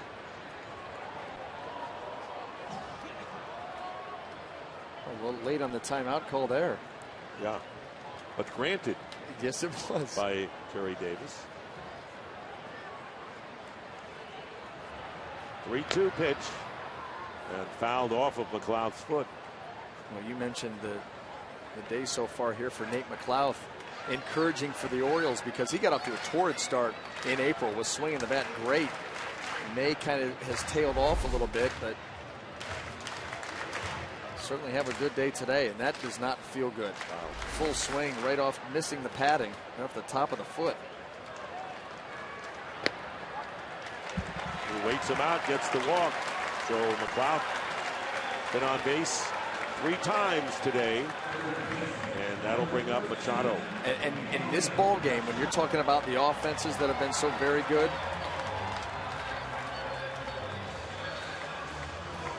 you're going to have to keep your eye on them right here, because this is one of those situations where a lot of runs being scored back and forth, and you've got a left-hander on the mound, a new battery for the Rays. You got to keep your eye on McLeod. He's already shown that he's willing to run.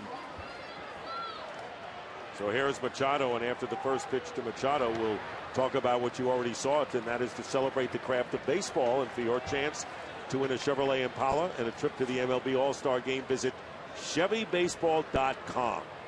Want to go to the All-Star Game? That's ChevyBaseball.com. Get in the show.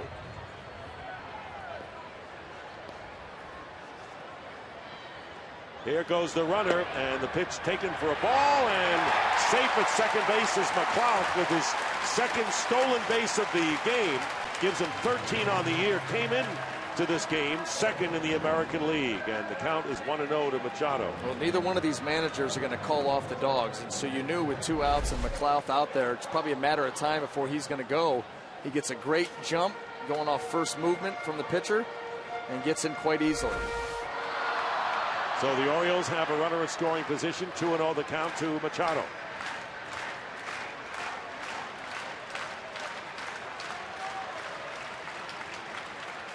So here's Machado, who's 0 for 3 today. Grounded out twice to Escobar at shortstop. Struck out his last time up. Takes strike 1. The report on Jose Molino: he left the game with left hamstring tightness, and he is day-to-day. So Machado trying to continue to give the Orioles breathing room against these Rays. 2-1 the count against Alex Torres. Flies ball right field, Matt Joyce camps under it, and that'll do it. And the Orioles are retired on the 5th inning, and it's 6-4 Baltimore. They've out-hit Tampa Bay 12-6.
Stop improving. And presented by Budweiser, the official beer of Major League Baseball. Great times are waiting. Grab some Buds. Tommy Hunter is in the game in relief for Jair Jargens, and I have to tell you, Jargens did a tremendous job in the 5 innings that he worked for the Orioles, giving him some breathing room and a 2-run lead as the Rays come up in the 6th. I think Buck Showalter happy to get the 5 out of Jurgens, turn over to the bullpen. Tommy Hunter comes in. This is a guy that made 20 starts last year for the Orioles. Going to feature the fastball. He'll cut it. Change up and a curveball. James Loney lifts it in the air to center field, and Adam Jones makes the catch. And how many times have the Rays gone after the first pitch today? They have been extremely aggressive, and usually it's the other way around. This Baltimore Oriole team coming into play today saw the fewest pitches per plate appearance than anybody in the American League. So that's usually the aggressive team. The Rays, more of a team that wants to work counts, on-base percentage, very important to them. It's not going that way. No, they're going right out there. But, you know, individual scouting reports. Tommy Hunter's a guy that since he's gone to the bullpen, he's really come out with a big fastball. We saw that there at 95. Likes to attack with that pitch. And there's Tommy Hunter making the adjustment to Luke Scott, dropping in that first pitch breaking ball. Luke Scott has struck out and flied out. 1 out here in the 6th inning.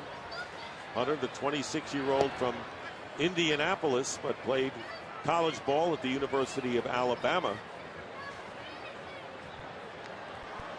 Picked up his first major league save April the 20th against the Dodgers.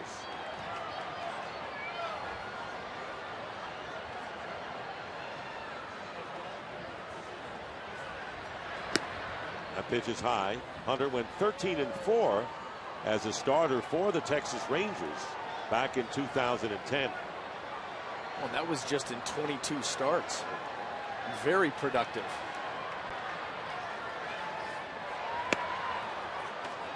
Checking with the third base umpire Mark Carlson, and ruled that Scott did not go around on the pitch, so it's 3-1. Get a good look at it right there, and he definitely held up. 3-1 to Luke Scott with Kelly Johnson on deck.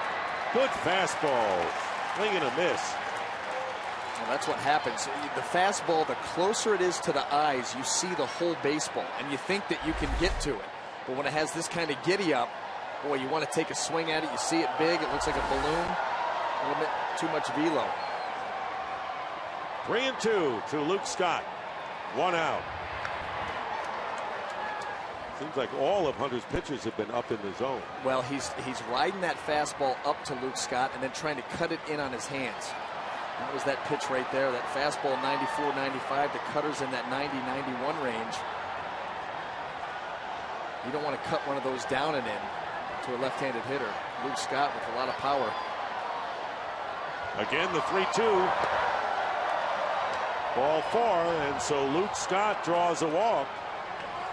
First walk by Hunter.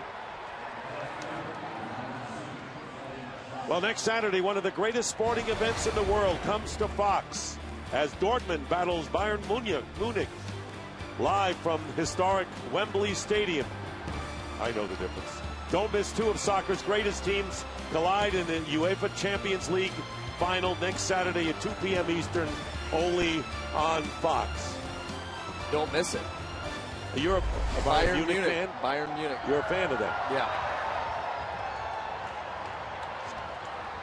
Sometimes I'll even go a little Chelsea also. Now and again. I've been an Arsenal guy. In fact, Arsenal. I saw the first. It was a friendly match at Emirates Stadium in Highbury in London when that stadium opened. And they used to play in a soccer stadium. It was all painted red that looked like the old Ebbets Field, the old small ballpark that they used to have in baseball back years ago. Well, I certainly cannot top that. Kelly Johnson with the count 1-1.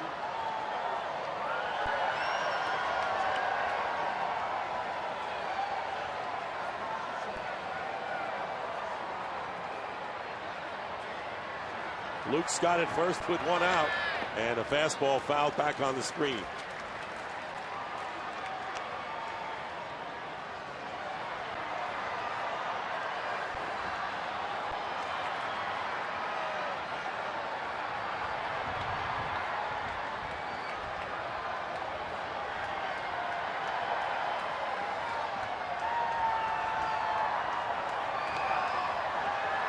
Fair ball. Wieters throws out Johnson. For the second out, Scott advances to second. Like a cat behind the plate, the way he pounds. Not easy. And Matt Wieters is a very tall catcher, 6'5". You come out of your crouch like that on a swinging bunt, you're not expecting it. You see the swing from the hitter, and then all of a sudden you got to pop up out of that crouch, get out there and make a play with not a whole lot of time to spare. He's one of the best in the business. Gold glove catcher right there. Just in time. 2 down and Scott at second base. And here is Lobaton up for the first time in the game. And he fouls it off.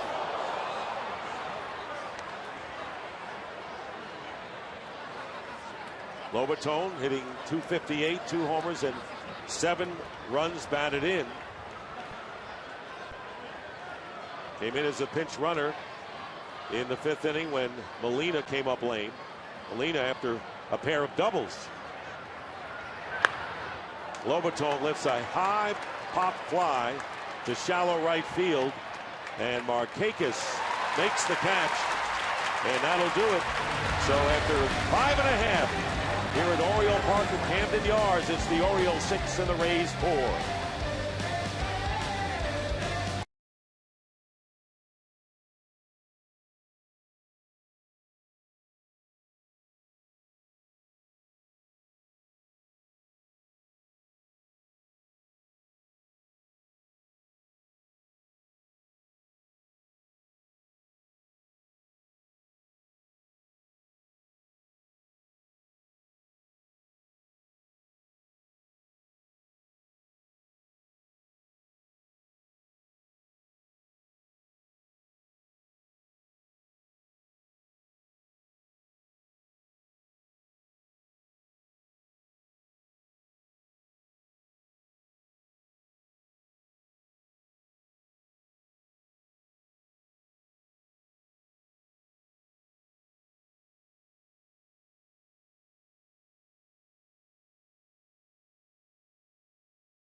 Excursion with this Fox Saturday game break. A handful of finals, including the first place Indians eking out a thriller this afternoon.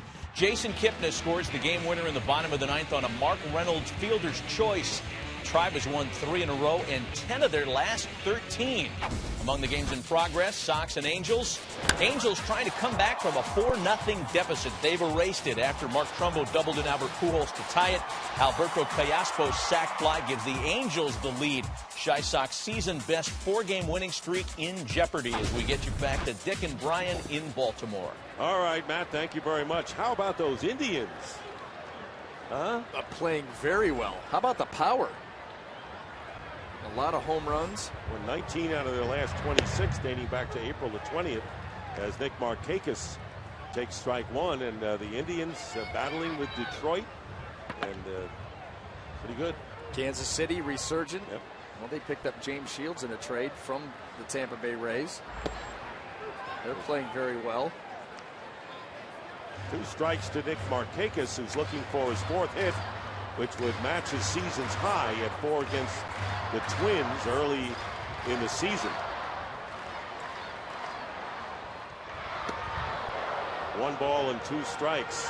I'll tell you what, when you look through the American League and see some of these divisions, everybody jammed up, you've got a chance for some real exciting races as you move through the summer and into the fall.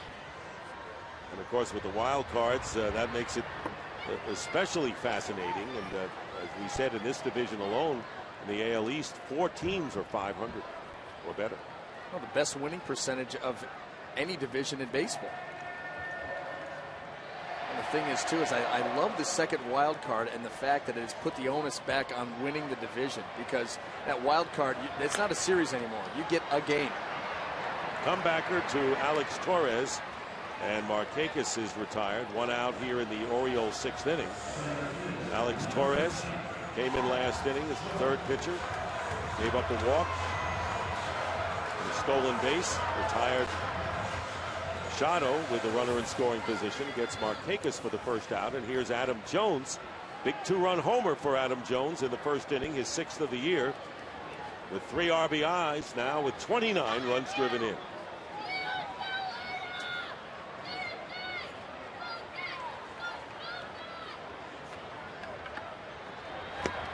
Starts him off outside, ball 1.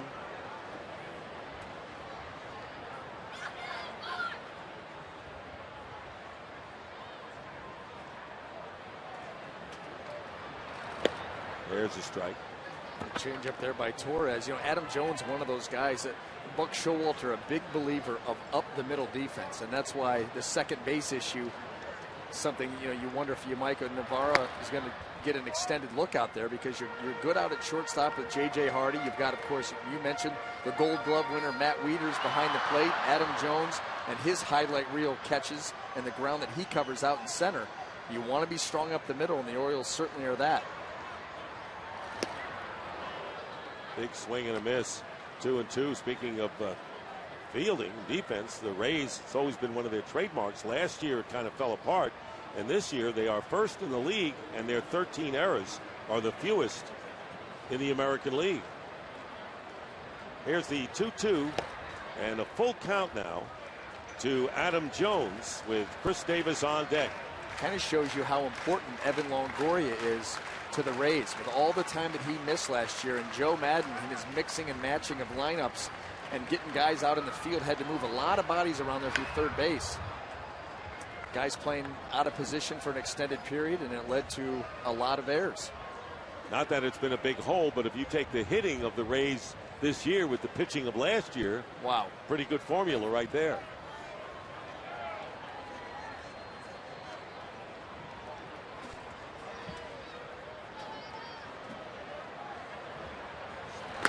And ball 4, and Jones walks with 1 out. That is the second walk issued by Torres since he's entered the game. And Chris Davis is coming to the plate, and here are 3 things you need to know about Chris Davis. Adam Jones, is he an incredible Hulk or what? We saw that in the home run to left center. Broke a window in Oakland. When you were a kid, you broke a window. What'd you do? You ran, right? Fast. He didn't break a window with that home run in the first inning that you mentioned. Hit by a pitch. Has scored 2 runs and singled. He's been on base all 3 times he's been up.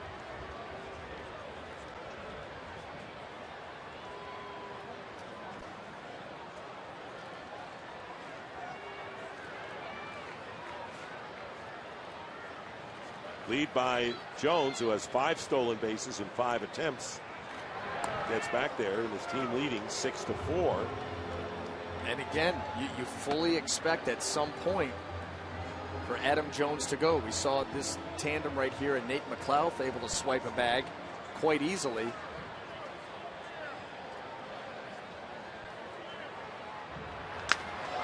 a high fly ball, right field, just missing it, and Matt Joyce coming over to make the catch for the second out. Well, you know what Alex Torres did right there, too, is he went kind of to a slide step.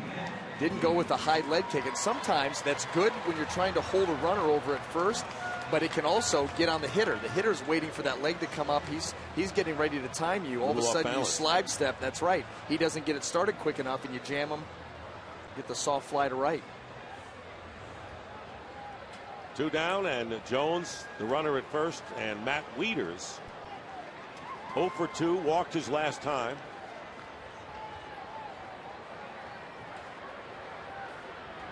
Fireworks came early in this game, with the Orioles getting 4 in the first, and the Rays coming back with 3 in the second. But single runs for the Birds in the 3rd and 4th. And the Rays getting a run in the 5th inning. 6-4. There's a strike. 1-1. The Orioles have out-hit the Rays 12-6.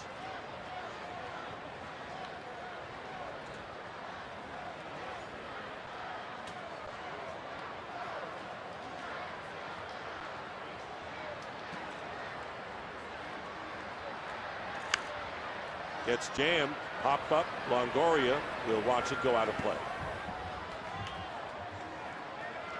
Wieters, one of those guys who are going to be perennial all-stars in the American League. Well, it starts with his defense, the handling of the pitching staff, the understanding of hitters, that being able to read them and then work in unison with his pitcher, trying to set them up. Good catch and throw guy. I mean, they've only given up 9 stolen bases on the year. In fact, how about 9 out of 21? Less than 50% success rate for opposing base runners against Wieters and this Baltimore pitching staff. Does a lot of things well, and on top of that, switch hits. If you make a mistake, he does have tremendous power because of the leverage he's able to bring. Torres. Jones, the runner at first base.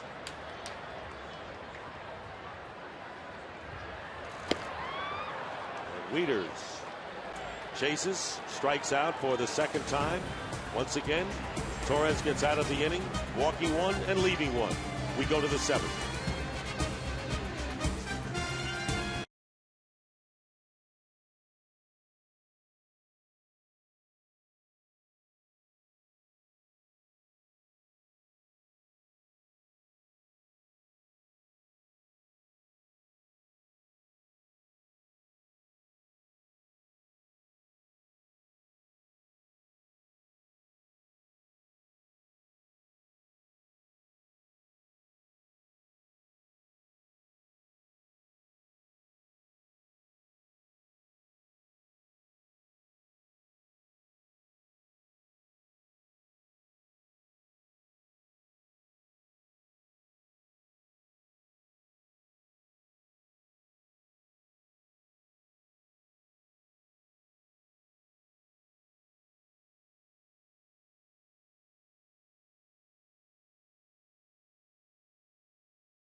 To the 7th inning we go, and the Orioles sticking with Tommy Hunter, working his 2nd inning, facing the number 9 batter, Yuno Escobar.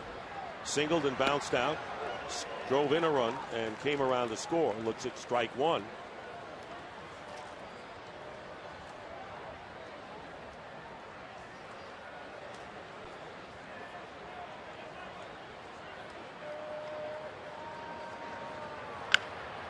Foul ball. Well, this town also hosting one of the great sporting events today, the 2nd leg in racing's Triple Crown, the Preakness at Pimlico. And everyone was talking about Orb, the Kentucky Derby winner. Orb, can they win the 2nd? Well, it didn't. Didn't finish in the top 3. The winner was Oxbow.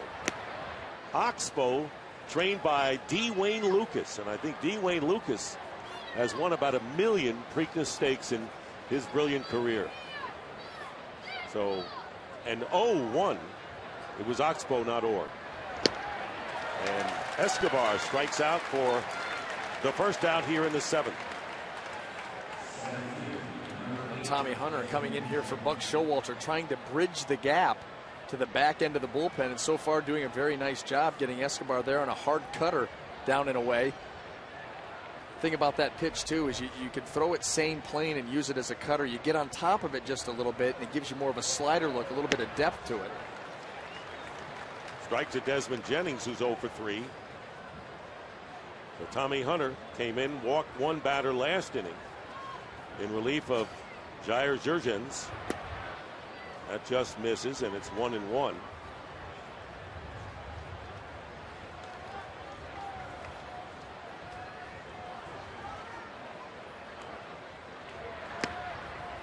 Inside 2-1. Jurgens had never pitched against the Rays, had never pitched at Camden Yards, and made his first start as a member of the Orioles today, coming up after 7 weeks at Norfolk, and gave a terrific account of himself against a team that's been a hot hitting team.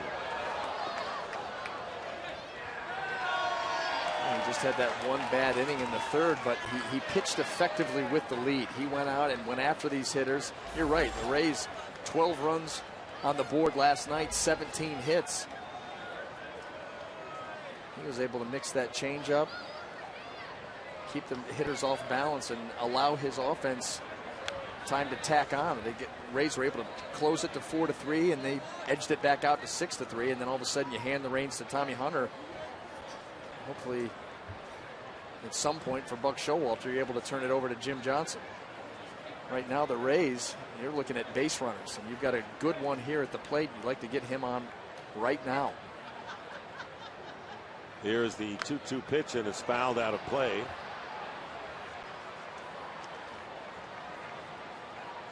Well, maybe this, in Joe Madden's eyes, could be maybe one of the games in which he's lost a lot of heartbreakers this year. Maybe he comes back and gets one back. That's what he's hoping. That's right. And that'd do a lot for the psyche of the team. Took something off that breaking ball, and staying alive nicely is Jennings with Matt Joyce.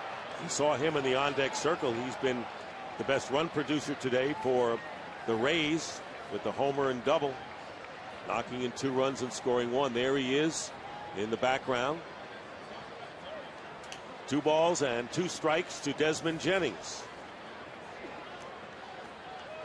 who had not gotten the ball out of the infield,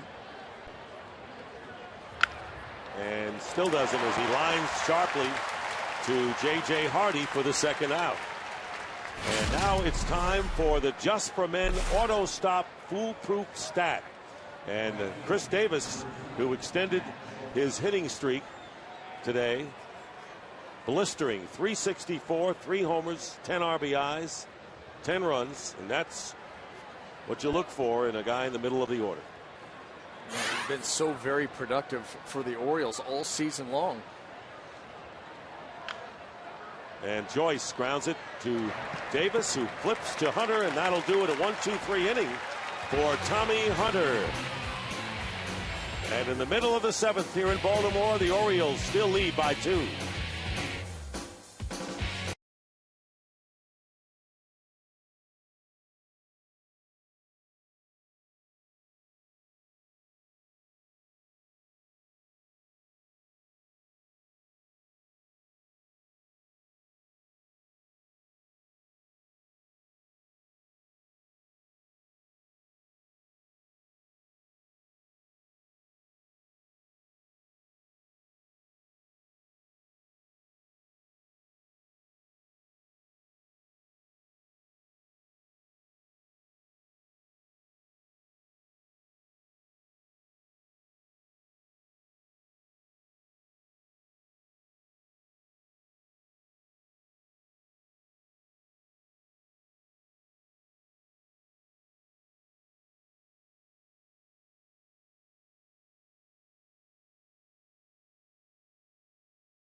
Is sponsored by Just for Men Auto Stop, the foolproof way to get rid of gray, and by the City Simplicity Card.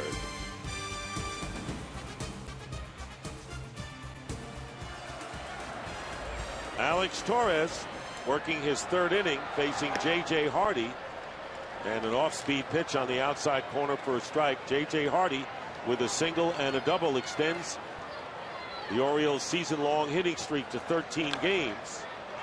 Fair ball, and here is Lobaton, who throws out Hardy for the first out. Let's watch Matt Joyce in that last out, last inning. Going to roll over this ground ball to first base, and then right there, you see Joyce go down. Looked like that left ankle, that buckled a little bit. I think he was more annoyed than anything else because he's back out there in right field ready to go. Former Tiger. Now the DH Chris Dickerson facing Alex Torres. 1 ball, no strikes. Dickerson with a 3-run homer last night. Lifts this out to left field. Kelly Johnson over toward the line, and that'll be the second out. Chicago White Sox pitcher Jake Peavy and Pirates All-Star Andrew McCutchen stopped by the fan cave recently to enjoy some activities and hang with the cave dwellers.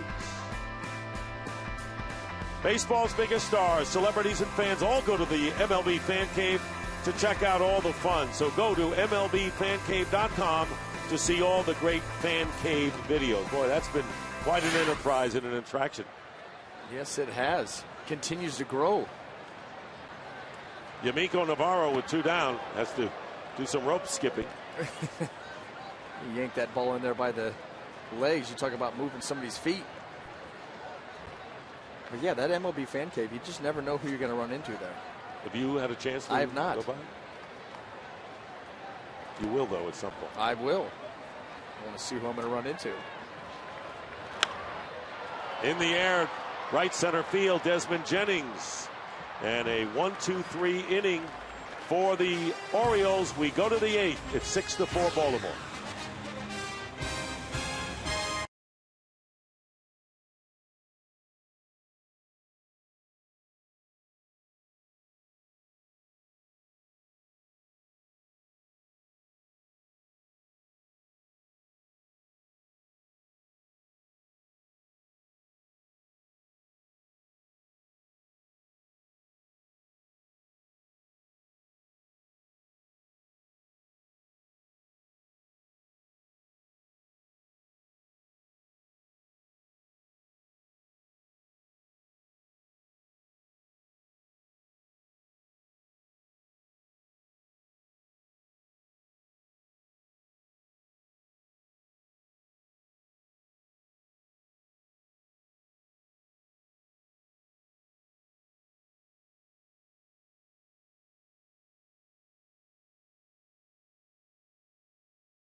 game summary presented by Fox Sports 1, America's new sports network, coming this August.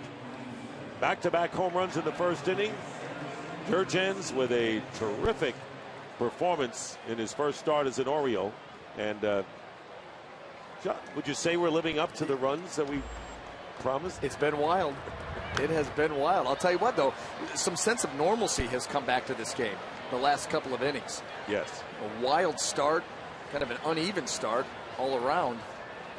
Ryan Flaherty is in second base, replacing Yamiko Navarro. And the count is 0-1 to Ben Zobrist. 1-1 to Zobrist, who has struck out, doubled, and walked.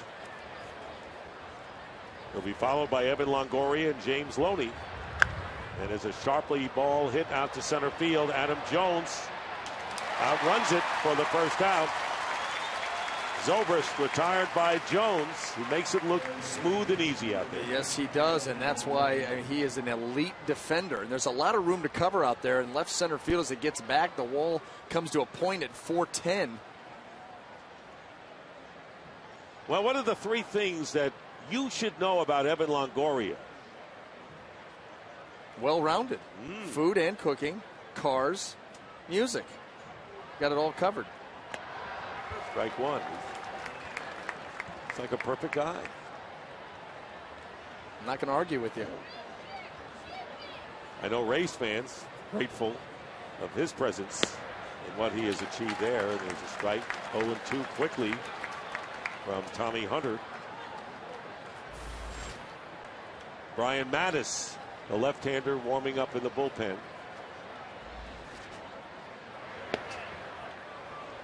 1-2 now to Longoria, who's 0 for 3.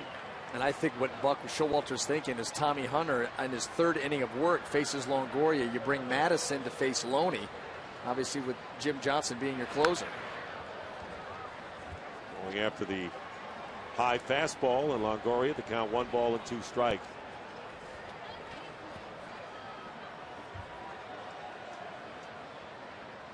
Tommy Hunter, since coming in the sixth inning, has walked a batter and has retired everyone else he's faced.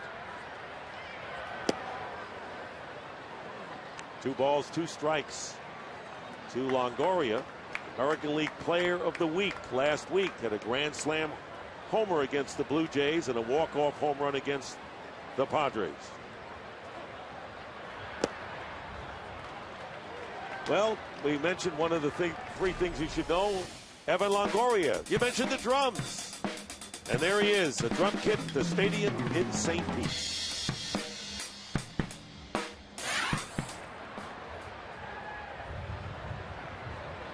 Man can do it all.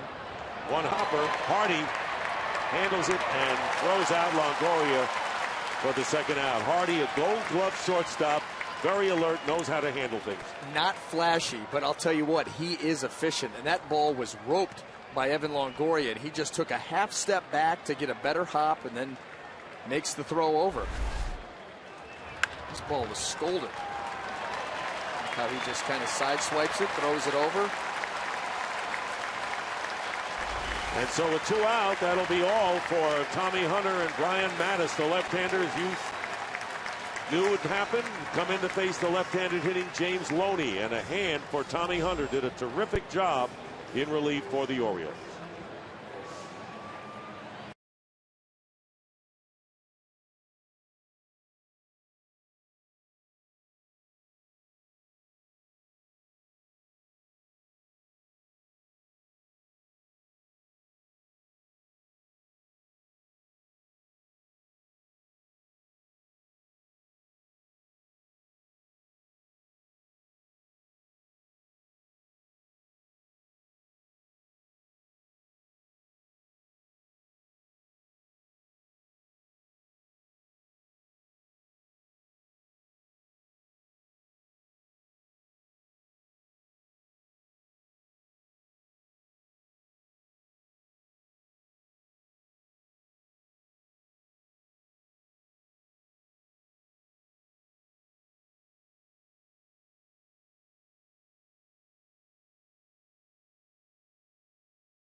And the new pitcher for the Orioles is Brian Mattis, left-hander, facing the left-handed hitting James Loney with 2 out here in the Rays' 8th inning. Orioles lead 6-4. The first pitch is ball 1 to Loney, who is 0 for 3, struck out, and twice has flied to Adam Jones in center. So Mattis pitched a scoreless 8th last night. Another former starter who moved to the bullpen. Well, and really has found his niche coming out of that bullpen. Creates a very good angle. You see right there with the ground ball. Gets Loney in a 1-2-3 inning. So Tommy Hunter 2 2/3 innings, and now Mattis finishes up the 8th, 6-4.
At the ballpark this season, our favorite bacon on a stick. Brian had 9 of those earlier. Some others, crab waffle fries with Old Bay crab dip.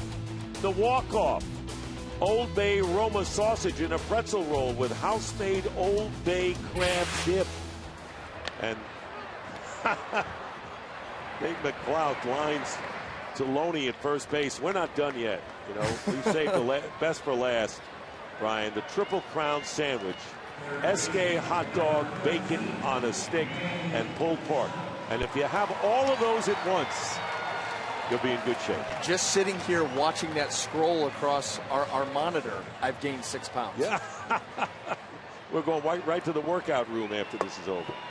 1 out, and Manny Machado, who is 0 for 4, and the first pitch is a strike.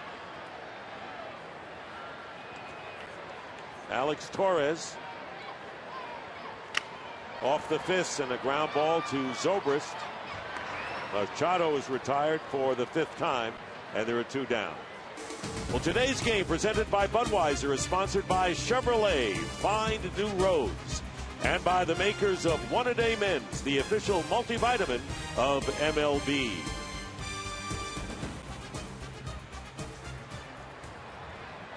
Well, there's Jim Johnson, who had his streak of 35 straight saves broken this past week.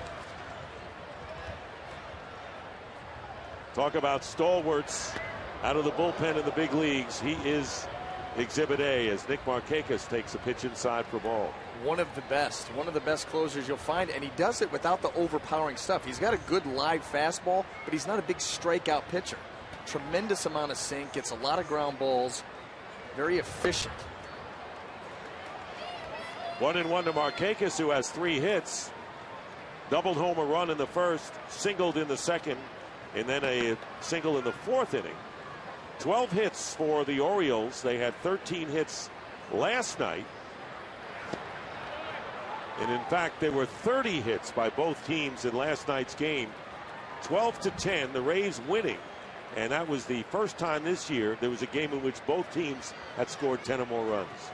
And it looked like this game was headed down the same path early on.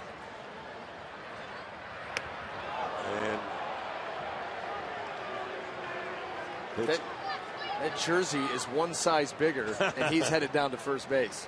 I don't know how that missed him. Torres, that ball had a ton of run on it in there and just circled right behind him. What a great move, though, to get away.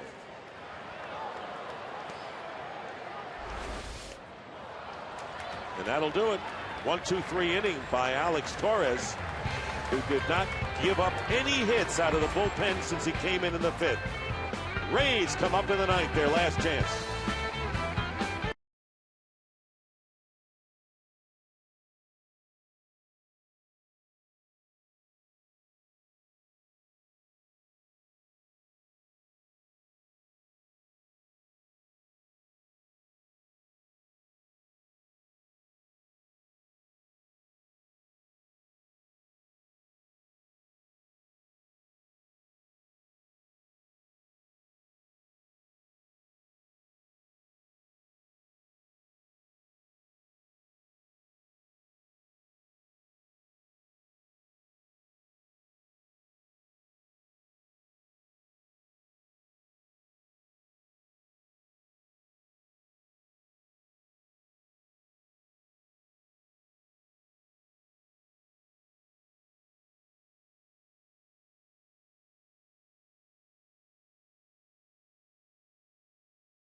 Johnson, as we mentioned, a streak of 35 consecutive save opportunities ended Tuesday in San Diego, and he's looking to pick up another here in a 6-4 Oriole lead. And in the top of the 9th inning for the Rays, scheduled hitters Luke Scott, the DH, Kelly Johnson, and Jose Lobaton, all of them hitless in their careers against Jim Johnson. Ball one outside. Luke Scott 0 for 2 with a walk today. Johnson led the majors last year with 51 saves. 1-1. Oh, and that's what he does right there. Tall guy, moving that fastball downhill. He'll get it in that 92 to 94 range. He's got good late sink, late life on that. He's going to try to keep it away from these lefties here and try to get them to either roll over it or hit a ground ball to the left side. 1 ball and 2 strikes to Luke Scott. Look at the Rays offense. Matt Joyce had a homer and a double, 2 RBIs. Zobrist, in fact, 5 of the 6 hits for Tampa Bay have been extra base hits. They had some opportunities to claw back into this game, and that's right there exactly what Jim Johnson wants to do. Ryan Flaherty makes the play, and there's 1 out here in the 9th inning. And now it's time for the King Plays of the Game, brought to you by Burger King, where taste is king. The back-to-back homer. The big first inning for the Orioles, and Adam Jones got for a 2-run homer, and then Chris Davis the opposite way, showing his power. That got the Orioles out to a quick 4-0 lead, and so far they've been able to hold on and make it hold up. Kelly Johnson, 1-0 to him. He's 0 for 3. So Longoria, 11-game hitting streak, was 0 for 4 today, and a shot foul past George Hendrick, the first base coach for the Rays. Longoria also has not reached base, and that would be only the second time all year for him.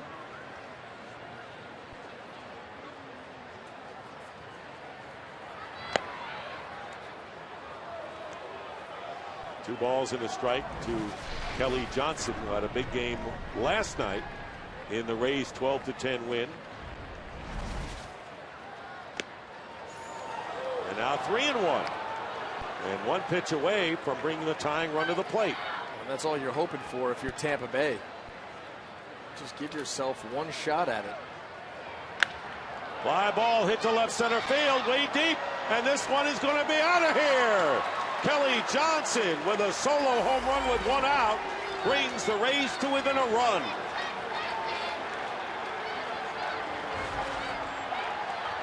How about Kelly Johnson showing some opposite field power? And that's only the second home run hit off of Jim Johnson this year. For Kelly Johnson, his 7th of the year, and it's a 6-5 game. It's so tough to catch one of Jim Johnson's pitches flush because of that late movement. A lot of times you only see half of the baseball because he's driving it downhill, but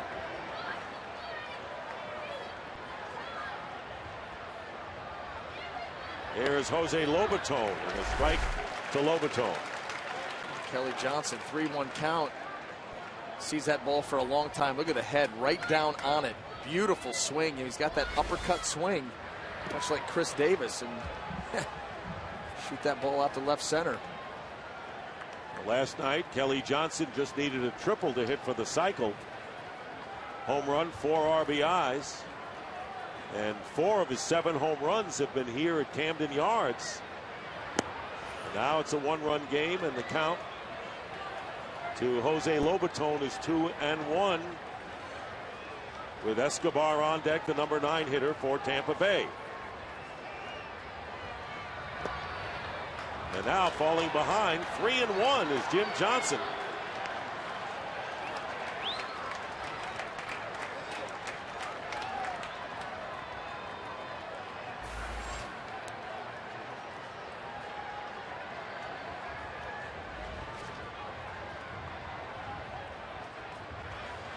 Here's the 3-1 pitch in there for a strike.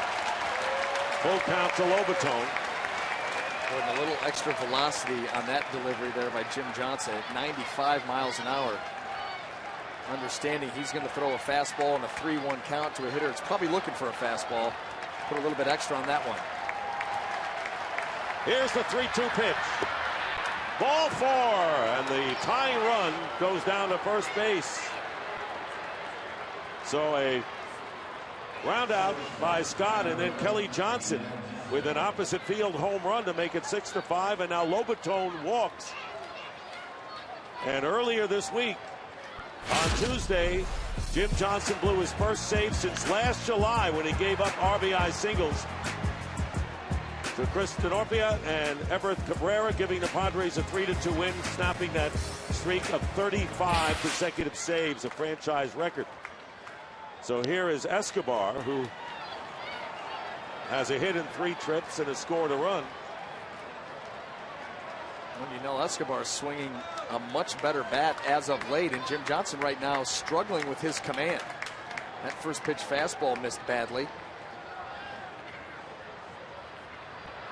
1-0 pitch is fouled off, and it's 1-1. So here's Jose Lobaton on at first base, and any thoughts of going to a pinch runner dashed because of the fact that Molina got hurt. Getting into second on the second double. So no choice for Joe Madden here. That's right.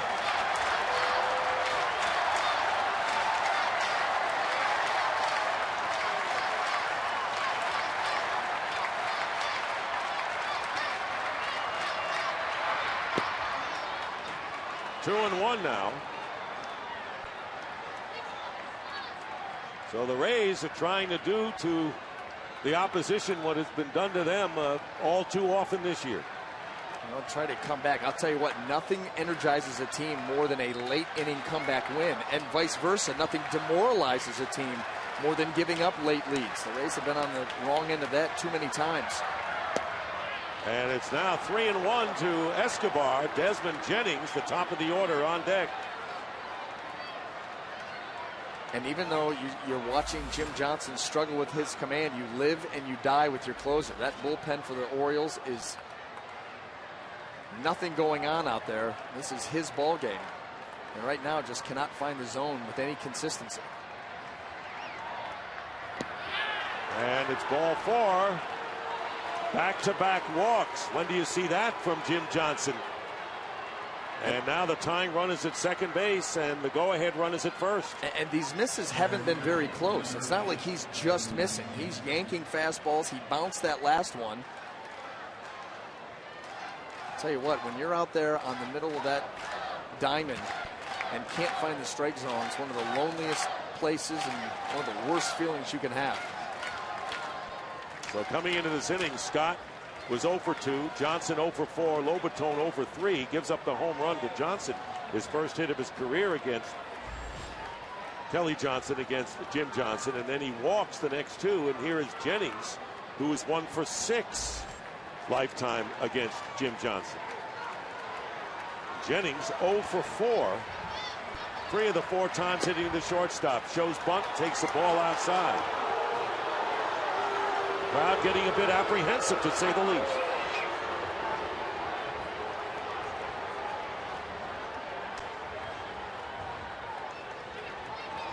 Six to 5, the Orioles lead, and the Rays with a run in here in the 9th, and runners at first and second. Watch out! And the ball almost hit Jennings. And you're right about Jim Johnson. He's wild outside and now wild inside. And that brings out Rick Adair here. I tell you, that's the thing. These aren't close misses. Trying to go fastball in. Look at this ball takes off. And that's what we've seen. Yanking the fastball. Just can't find a consistent release point. He's put these Rays hitters into good hitting counts and eventually walked. That went way up close. Well, as a pitcher who knows great pitchers, you've seen them, you've talked to them. What happens with the release? How does that happen? Is it just circumstance? Mechanically, you just get out of sync. And, you know, there's usually, for each pitcher, there's 2 or 3 keys that you have in your delivery. Okay, am I stepping back too far? Are my hands going to the right spot? 2 or 3 different things that you start a checklist almost and make sure that you're doing each of those. And typically, that'll get you back into sync. 2-0 to Jennings. There's a fastball. What did Adair say to him, do you think? Well, he went out. You know, he's trying to let Jim Johnson coach himself. And that's the thing. At the big league level, you've got to be able to make adjustments on your own out there in the middle of the diamond. When you can't do it, the pitching coach comes out and says, listen, stay a little bit taller, drive that ball downhill, throw it in there, let him hit it. Let your defense work for you. And a strike 2, 2-2. So maybe all they needed was Rick Adair to come down there and just give him some time, settle him down. And it may not have been even mechanical. It may have been just, hey, you know what? Go out there and attack the zone. Go right after these guys. Let the chips fall where they may. 2 balls, 2 strikes. 2 on, 1 out. And a broken bat looper into shallow left field, and it's going to drop for a hit. And the bases will be loaded, as Lobaton had to wait to see if that ball would be caught. And the bases are loaded with 1 out, and Matt Joyce coming to the plate. The tying run is at third, and the go-ahead run at second. Boy, and he made a nice pitch there up and in on Desmond Jennings. It shattered the bat. But Lobaton, he was stuck. That ball was up there for a long time. J.J. Hardy's going after it. McLouth is coming in on it. There's nothing he could do but hold up, make sure it hits grass. Then you head to third. So now it'll be Joyce with Lobaton at third, Escobar at second, and Desmond Jennings at first. And ball 1, low and inside, and Wieters has to make a good play in the dirt there. You've got the tying run at third base. Matt Wieters, who's always very active behind the plate, does a nice job of blocking pitches. Talked about his defense before. Darren O'Day. So the Orioles can't take a chance. They got to get somebody else warmed up. There's a fastball for a strike. Initially, it's Jim Johnson's game, and then that can change. Absolutely, with the lack of command and also the pitch count. Pitch count, he's up nearing 30 pitches. You start to get these guys who are used to going one inning, 14, 15, 16 pitches up around the 30 mark. That's when they tend to start making mistakes.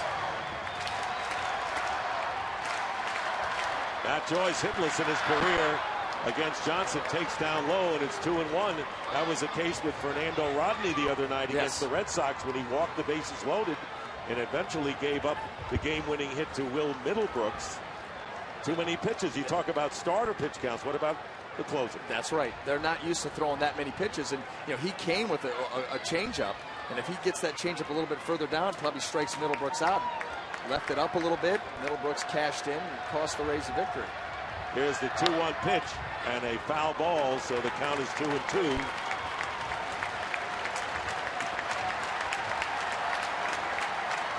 Matt Joyce with a home run and a double, 2 runs batted in. Lobaton, Escobar, and Jennings on the base paths. The Rays with a run here in the 9th inning. 6-5 the score.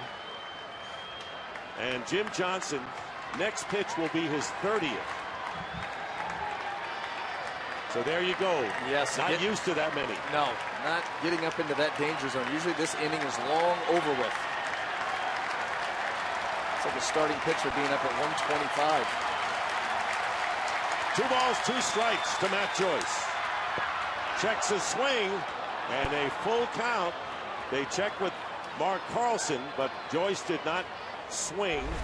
And so now it's 3-2. Boy, and that is the pitch that Jim Johnson wanted. The problem was it wasn't a competitive pitch out of the hand. You saw how far out in front of Wieters that bounced. So out of the hand, Matt Joyce is able to read ball and check up early. So what a confrontation here. Johnson against Joyce. 3-2, bases loaded, 1-1 game. And we'll do it again. Boy, he tried to go with the breaking ball there and just lay that in there for a strike.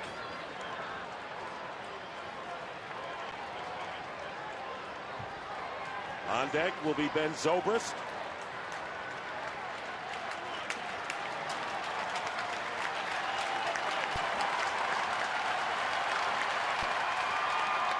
And there's a base hit to right field.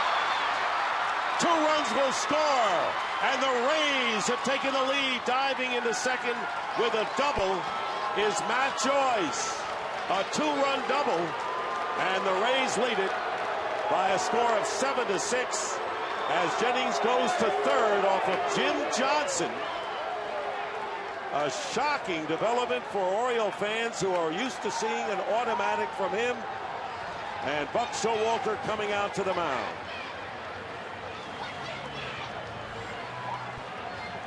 We're going to take a break right here. The Rays staging a 3-run rally, taking the lead, and we'll be right back. What a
Rays have taken the lead. What a great job by Matt Joyce battling Jim Johnson this at bat. Gets the sinker moving down and away. How you go out there and get underneath that baseball, the hands and the wrists. Able to get that ball out into right center field. Drive in 2, give the Rays the lead. So Joyce with a huge day at the plate. And now Darren O'Day. Sidearm delivery and his first pitch to Zobrist misses ball 1. Darren O'Day last pitch Tuesday against the Padres. In 19 games, 2-0 and an ERA of under 2. So Jim Johnson unable to close the deal. Second time in a week for him, and there's a strike. 1-1 to Zobrist, who is 1 for 3 with a double and a walk. Oh, Darren O'Day coming from down under. He's going to give you an interesting arm angle, not an easy at bat, especially for the right-handers. Ben Zobrist switching around here to the left side, gets a little bit better look at it. Infield is in with runners at second and third and 1 out. And the count 2-1. So the Orioles looking to cut off possible run at the plate with Jennings at third and Joyce at second. Well, this seesaw game, you just cannot allow another run. O'Day very good at getting ground balls. And you see he's trying to keep the ball close to Ben Zobrist so he cannot get extension.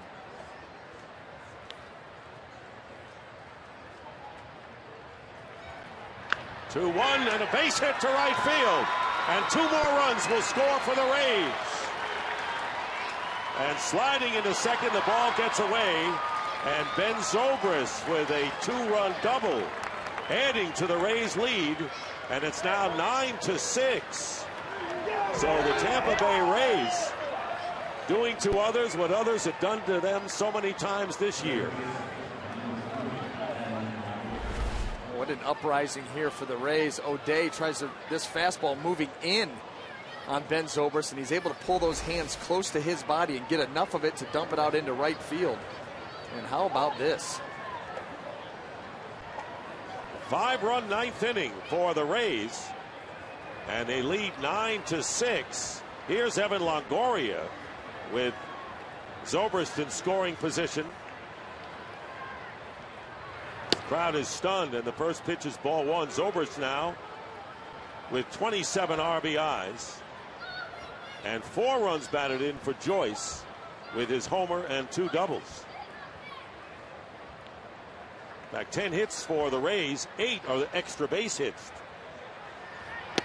There's a strike. 6 doubles of the 10 hits for Tampa Bay today. Making them count.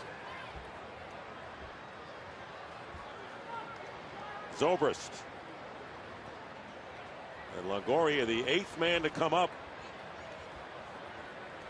And the inning started with Jim Johnson getting set to the 2-run lead, pick up his 15th save, and close it out for the Orioles. Now Darren O'Day has come out. Now a time is called. And Jim Johnson, when he came out, he got the first out of the inning, gave up the home run to Kelly Johnson. Then it was the back-to-back walks where you really start to see the command come undone. Not able to get the ball where he wanted to. Then actually made a good pitch to Matt Joyce. It was just better hitting by Matt. 1 ball, 1 strike, still only 1 out. And it was the first out of the inning. Luke Scott grounded out to second. And it's 2-1 now to Longoria. So after Scott grounded out, Kelly Johnson lasted an opposite field home run to cut the lead to 1, and then back-to-back walks.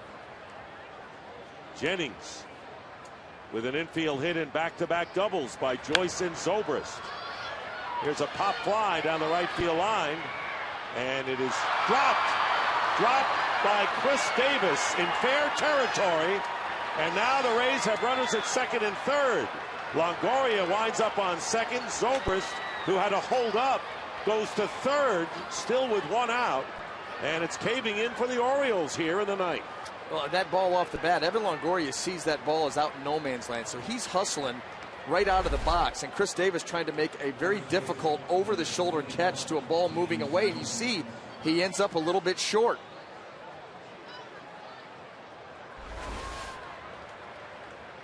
So they rule it a double. And now 3 doubles in succession off the bats of Joyce, Zobrist, and Longoria. Runners at second and third. Still 1 out, and here's James Loney, who's 0 for 4. Infield remains in. Ball 1 inside. Talk about big innings. Last night's game, the Rays had 4-run innings in the 3rd and the 5th. The Orioles got 6 in the 8th. Tonight, Baltimore gets 4 in the 1st, and the Rays get 3 in the 3rd, and they have 5 here in the 9th. When you're getting contributions from all through the lineup, you can put together these innings, and that breaking ball by O'Day puts Loney right on his backside.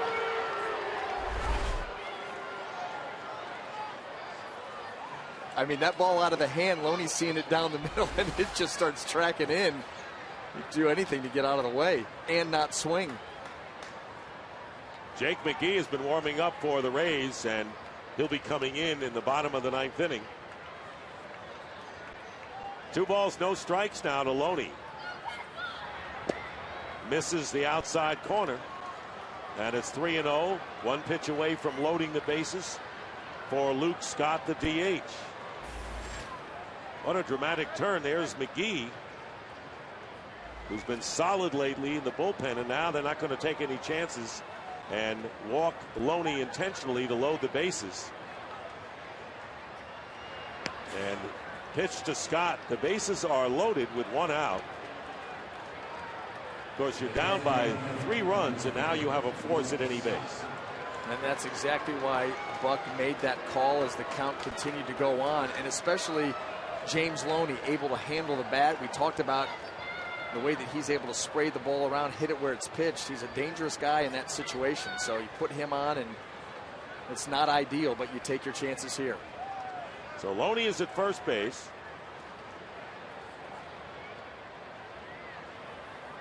Longoria at second and Zobrist at third.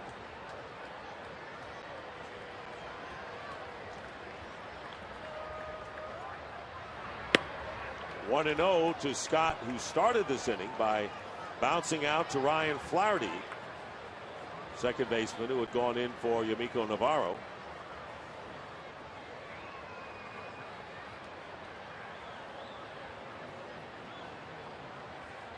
Scott 0 for 2 in his work against Darren O'Day, and time called.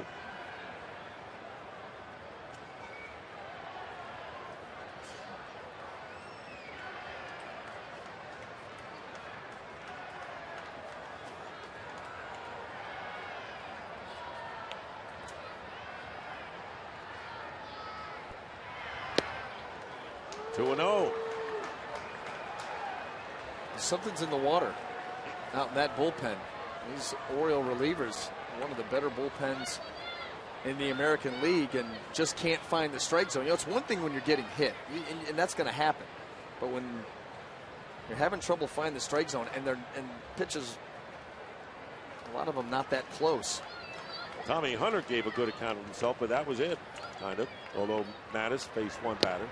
And again, he misses, and the count now 3-0. 1 pitch away from forcing in yet another run is 30-year-old Darren O'Day. Jake Arrieta is up and throwing in the Orioles bullpen. There's Arrieta, called up today from Norfolk. 3 balls, no strikes to Luke Scott. And ball 4. And a run crosses the plate. Ben Zobrist comes in, and it's now 10-6 in favor of the Rays in a 6-run 9th inning. RBI for Scott. Second time he's walked in the game. And that'll be all. Arrieta's going to come in and get the call now. Oh, that is Adair, so not so fast, soldier. And he's out there just trying to encourage O'Day. This inning, this ball game spiraling out of control for the Orioles, and right there tells the whole story. 16 pitches, 12 balls, just 4 strikes. It's just not going to get it done. There's Arrieta. Oriole pitchers have thrown 48 pitches, and it started with Jim Johnson, who you think could dispatch, as he has just about everyone, the Rays. And in it, there's a bounding ball back to the mound. There's 1 out, there's 2 out, and that'll do it. But the damage is done. Home run by Kelly Johnson brought the Rays to within 1. And then Joyce with the big 2-run double. Zobrist followed with a 2-run double. 4-run Rays lead, bottom of the 9th.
Try to end it for the Rays.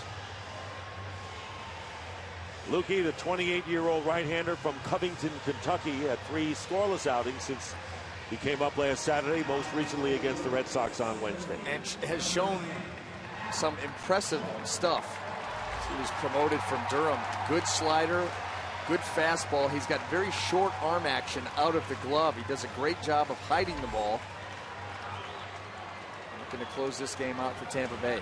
And he's made 3 appearances for the Rays over 3 major league stints starting last year, and it'll be Adam Jones, Chris Davis, and Matt Wieters to face him here in the bottom of the 9th inning.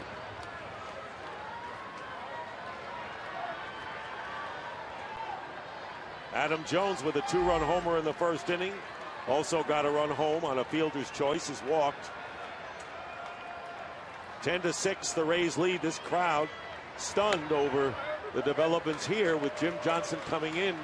Normally it's the cash register time, but not the case today. No, and with the 2-run lead, just had trouble finding the zone, and the Rays were able to cash in. Big inning.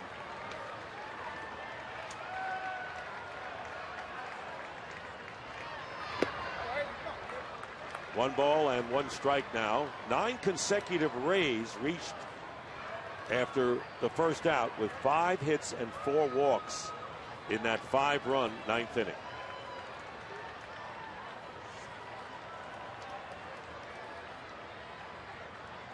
There's the story for the Rays. Big inning, taking the lead, looking for their 3rd in a row on the road.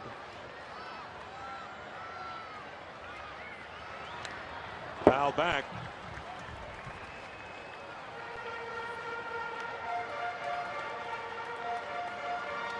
For the Orioles, they really have had their problems at home this year. Brian Anderson, 9-9 at home, and that is the worst major league home record for a team over 500. 500, 14-9 on the road, but just an even 9-9 here. And you think when they went back on that West Coast trip at the end of April, early May, 11 games out there, they went 7-4, but yes, have not been able to defend home turf. Inside to Jones. Well, they had that difficult series before this series started. They had a Tuesday, Wednesday against the San Diego Padres. Where Jim Johnson blew. That's right. Save. And they lost the next game, gave up 8 runs and 17 hits in that ball game. Of course, the Rays got them last night 12-10, and they do it again today. Reaching out and trouble. Slow hit ground ball. Lukey can't make a play, and Jones is safe at first with an infield hit. That was spelled trouble from the beginning. Now, you reach out there like that, you don't get all of it. It's the same thing as we've seen earlier in the game with J.J. Hardy, a little swinging bunt, good speed. There was no way. I mean, even if Lukey comes up with that, there's no play to be made there. It's a do-or-die type situation, but Jones was going to beat that out regardless. Especially with the right-hander coming off the mound toward first base. Not going to be able to step into the throw. So Chris Davis, the batter, and Jones with his second hit of the game. First was the 2-run homer. Davis with the home run and a single. Strike. The home run by Davis back in the first was his 12th of the year. Now has 40 runs batted in. Right now, the Orioles need base runners. And down by 4, you're not going to get it all in one swing, so you just try to work counts. Good at-bats, productive at-bats is what the Orioles are looking for. Good stop by Lobaton. Very good stop. That ball was yanked a little bit by Lukey, and he had to move laterally quite a ways to get that. Not easy at all, but a nice job. And, I'll tell you what, Jose Lobaton has gotten better and better at that, blocking back there, receiving the ball. You said he and Molina kind of split things behind the plate. Split things, they work together.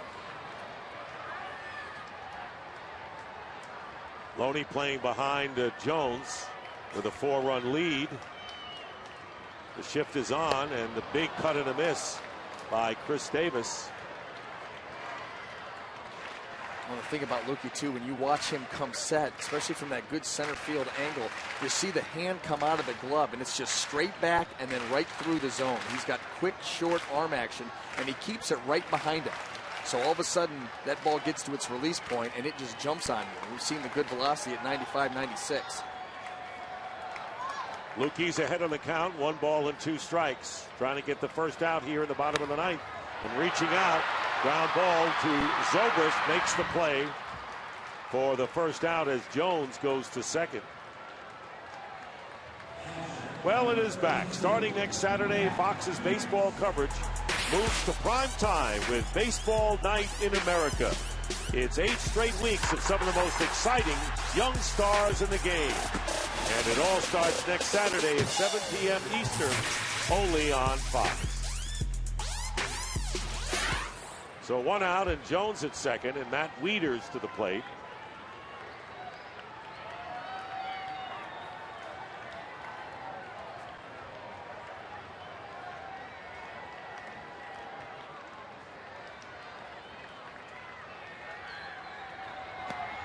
Breaking ball is low for ball 1. Zobrist still playing on the outfield grass. Several steps. But no shift the rest of the way. Longoria playing a normal third base. Normal third base. Escobar shaded up the middle a touch. Actually, getting close to almost behind second base at this point.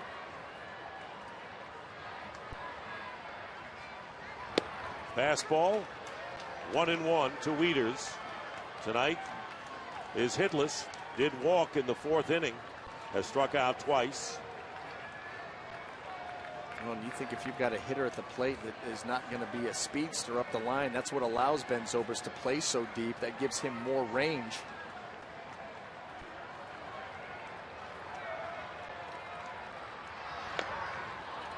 Fouled it off the foot.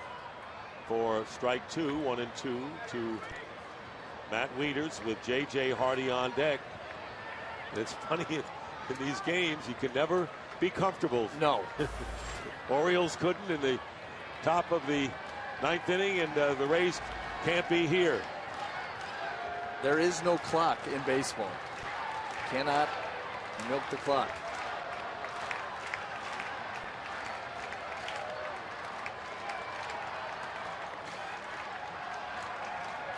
The 1-2 to Wieters.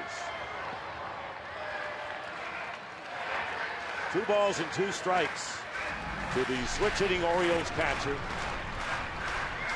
Orioles come into this game in 3rd place in the AL East, 2.5 behind the Yankees, 1.5 behind the 2nd place Red Sox, and the Rays 2 games behind Baltimore. Rays in 4th place. They're trying to get to 2 games over 500. This past week they got over 500 for the first time since April, early April.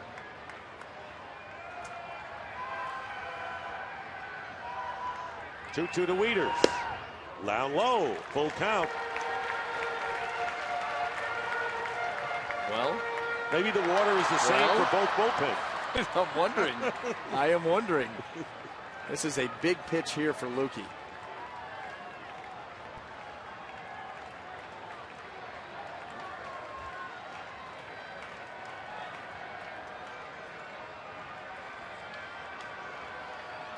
Here's the 3-2 pitch. Jones at second base and a foul ball out of play. Rays have McGee warming up in the bullpen.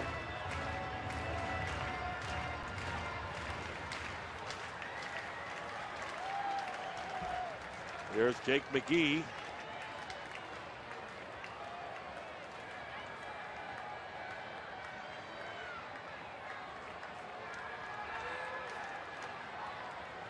Imagine 38 runs have been scored in the first 2 games of the series. Staying alive is Matt Wieters. Just buying himself more pitches. Continues to battle Lukey here. Trying to extend this inning. And much like the Rays were trying to do in the top half of the 9th inning, now Baltimore working to try to get the tying run to the plate.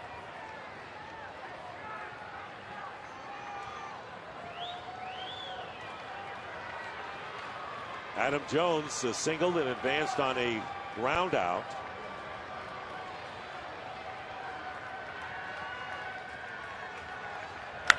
And a drive hit to left field. Kelly Johnson on the warning track makes the catch. Kelly Johnson with a long run makes the catch in the left field corner for out number 2 as Adam Jones goes back to second. Sam Fuld coming into the game, excuse me. Joe Madden sliding in a defensive replacement. Sam Fuld got on his horse, tracking this ball down. Well hit by Wieters, but that's why he's out there.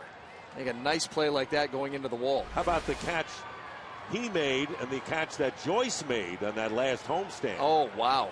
On Mother's Day. Got to talk to Joe about these things. So Fuld making the big catch in left field, and here is J.J. Hardy. So there are 2 out now.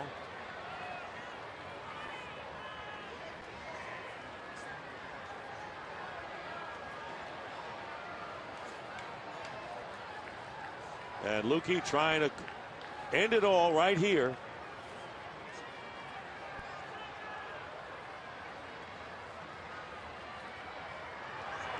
And the pitch is up high. 2 balls and no strike.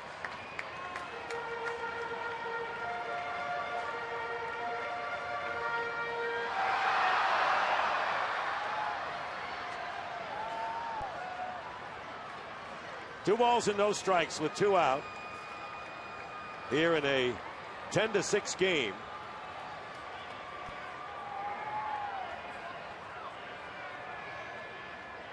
Big 5-run 9th inning for the Rays. And there's a strike 2-1 to Hardy, who extended his hitting streak to 13 games with an infield hit swinging bunt in the first inning.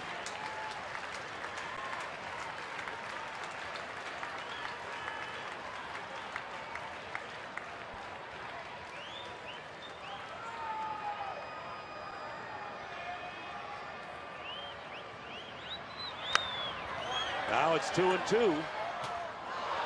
And the Orioles are down to their last strike. Well, Lukey trying to finish the job, but if the Rays wind up winning this game, Alex Torres deserves a tremendous amount of credit for his 4 hitless inning relief performance. Alex Torres was fantastic. He really came in, attacked the zone, moved the ball around, just bought time and allowed the offense, well, held the Baltimore offense down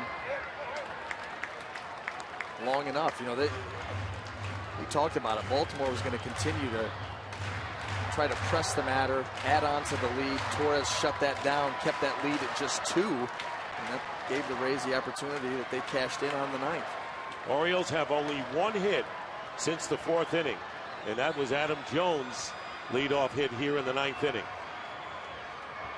And the fastball, strike 3, and that'll do it. The ball game is over, and so the Tampa Bay Rays, who have had heartbreaking losses, come back and win this one. And Jim Johnson with his second blown save.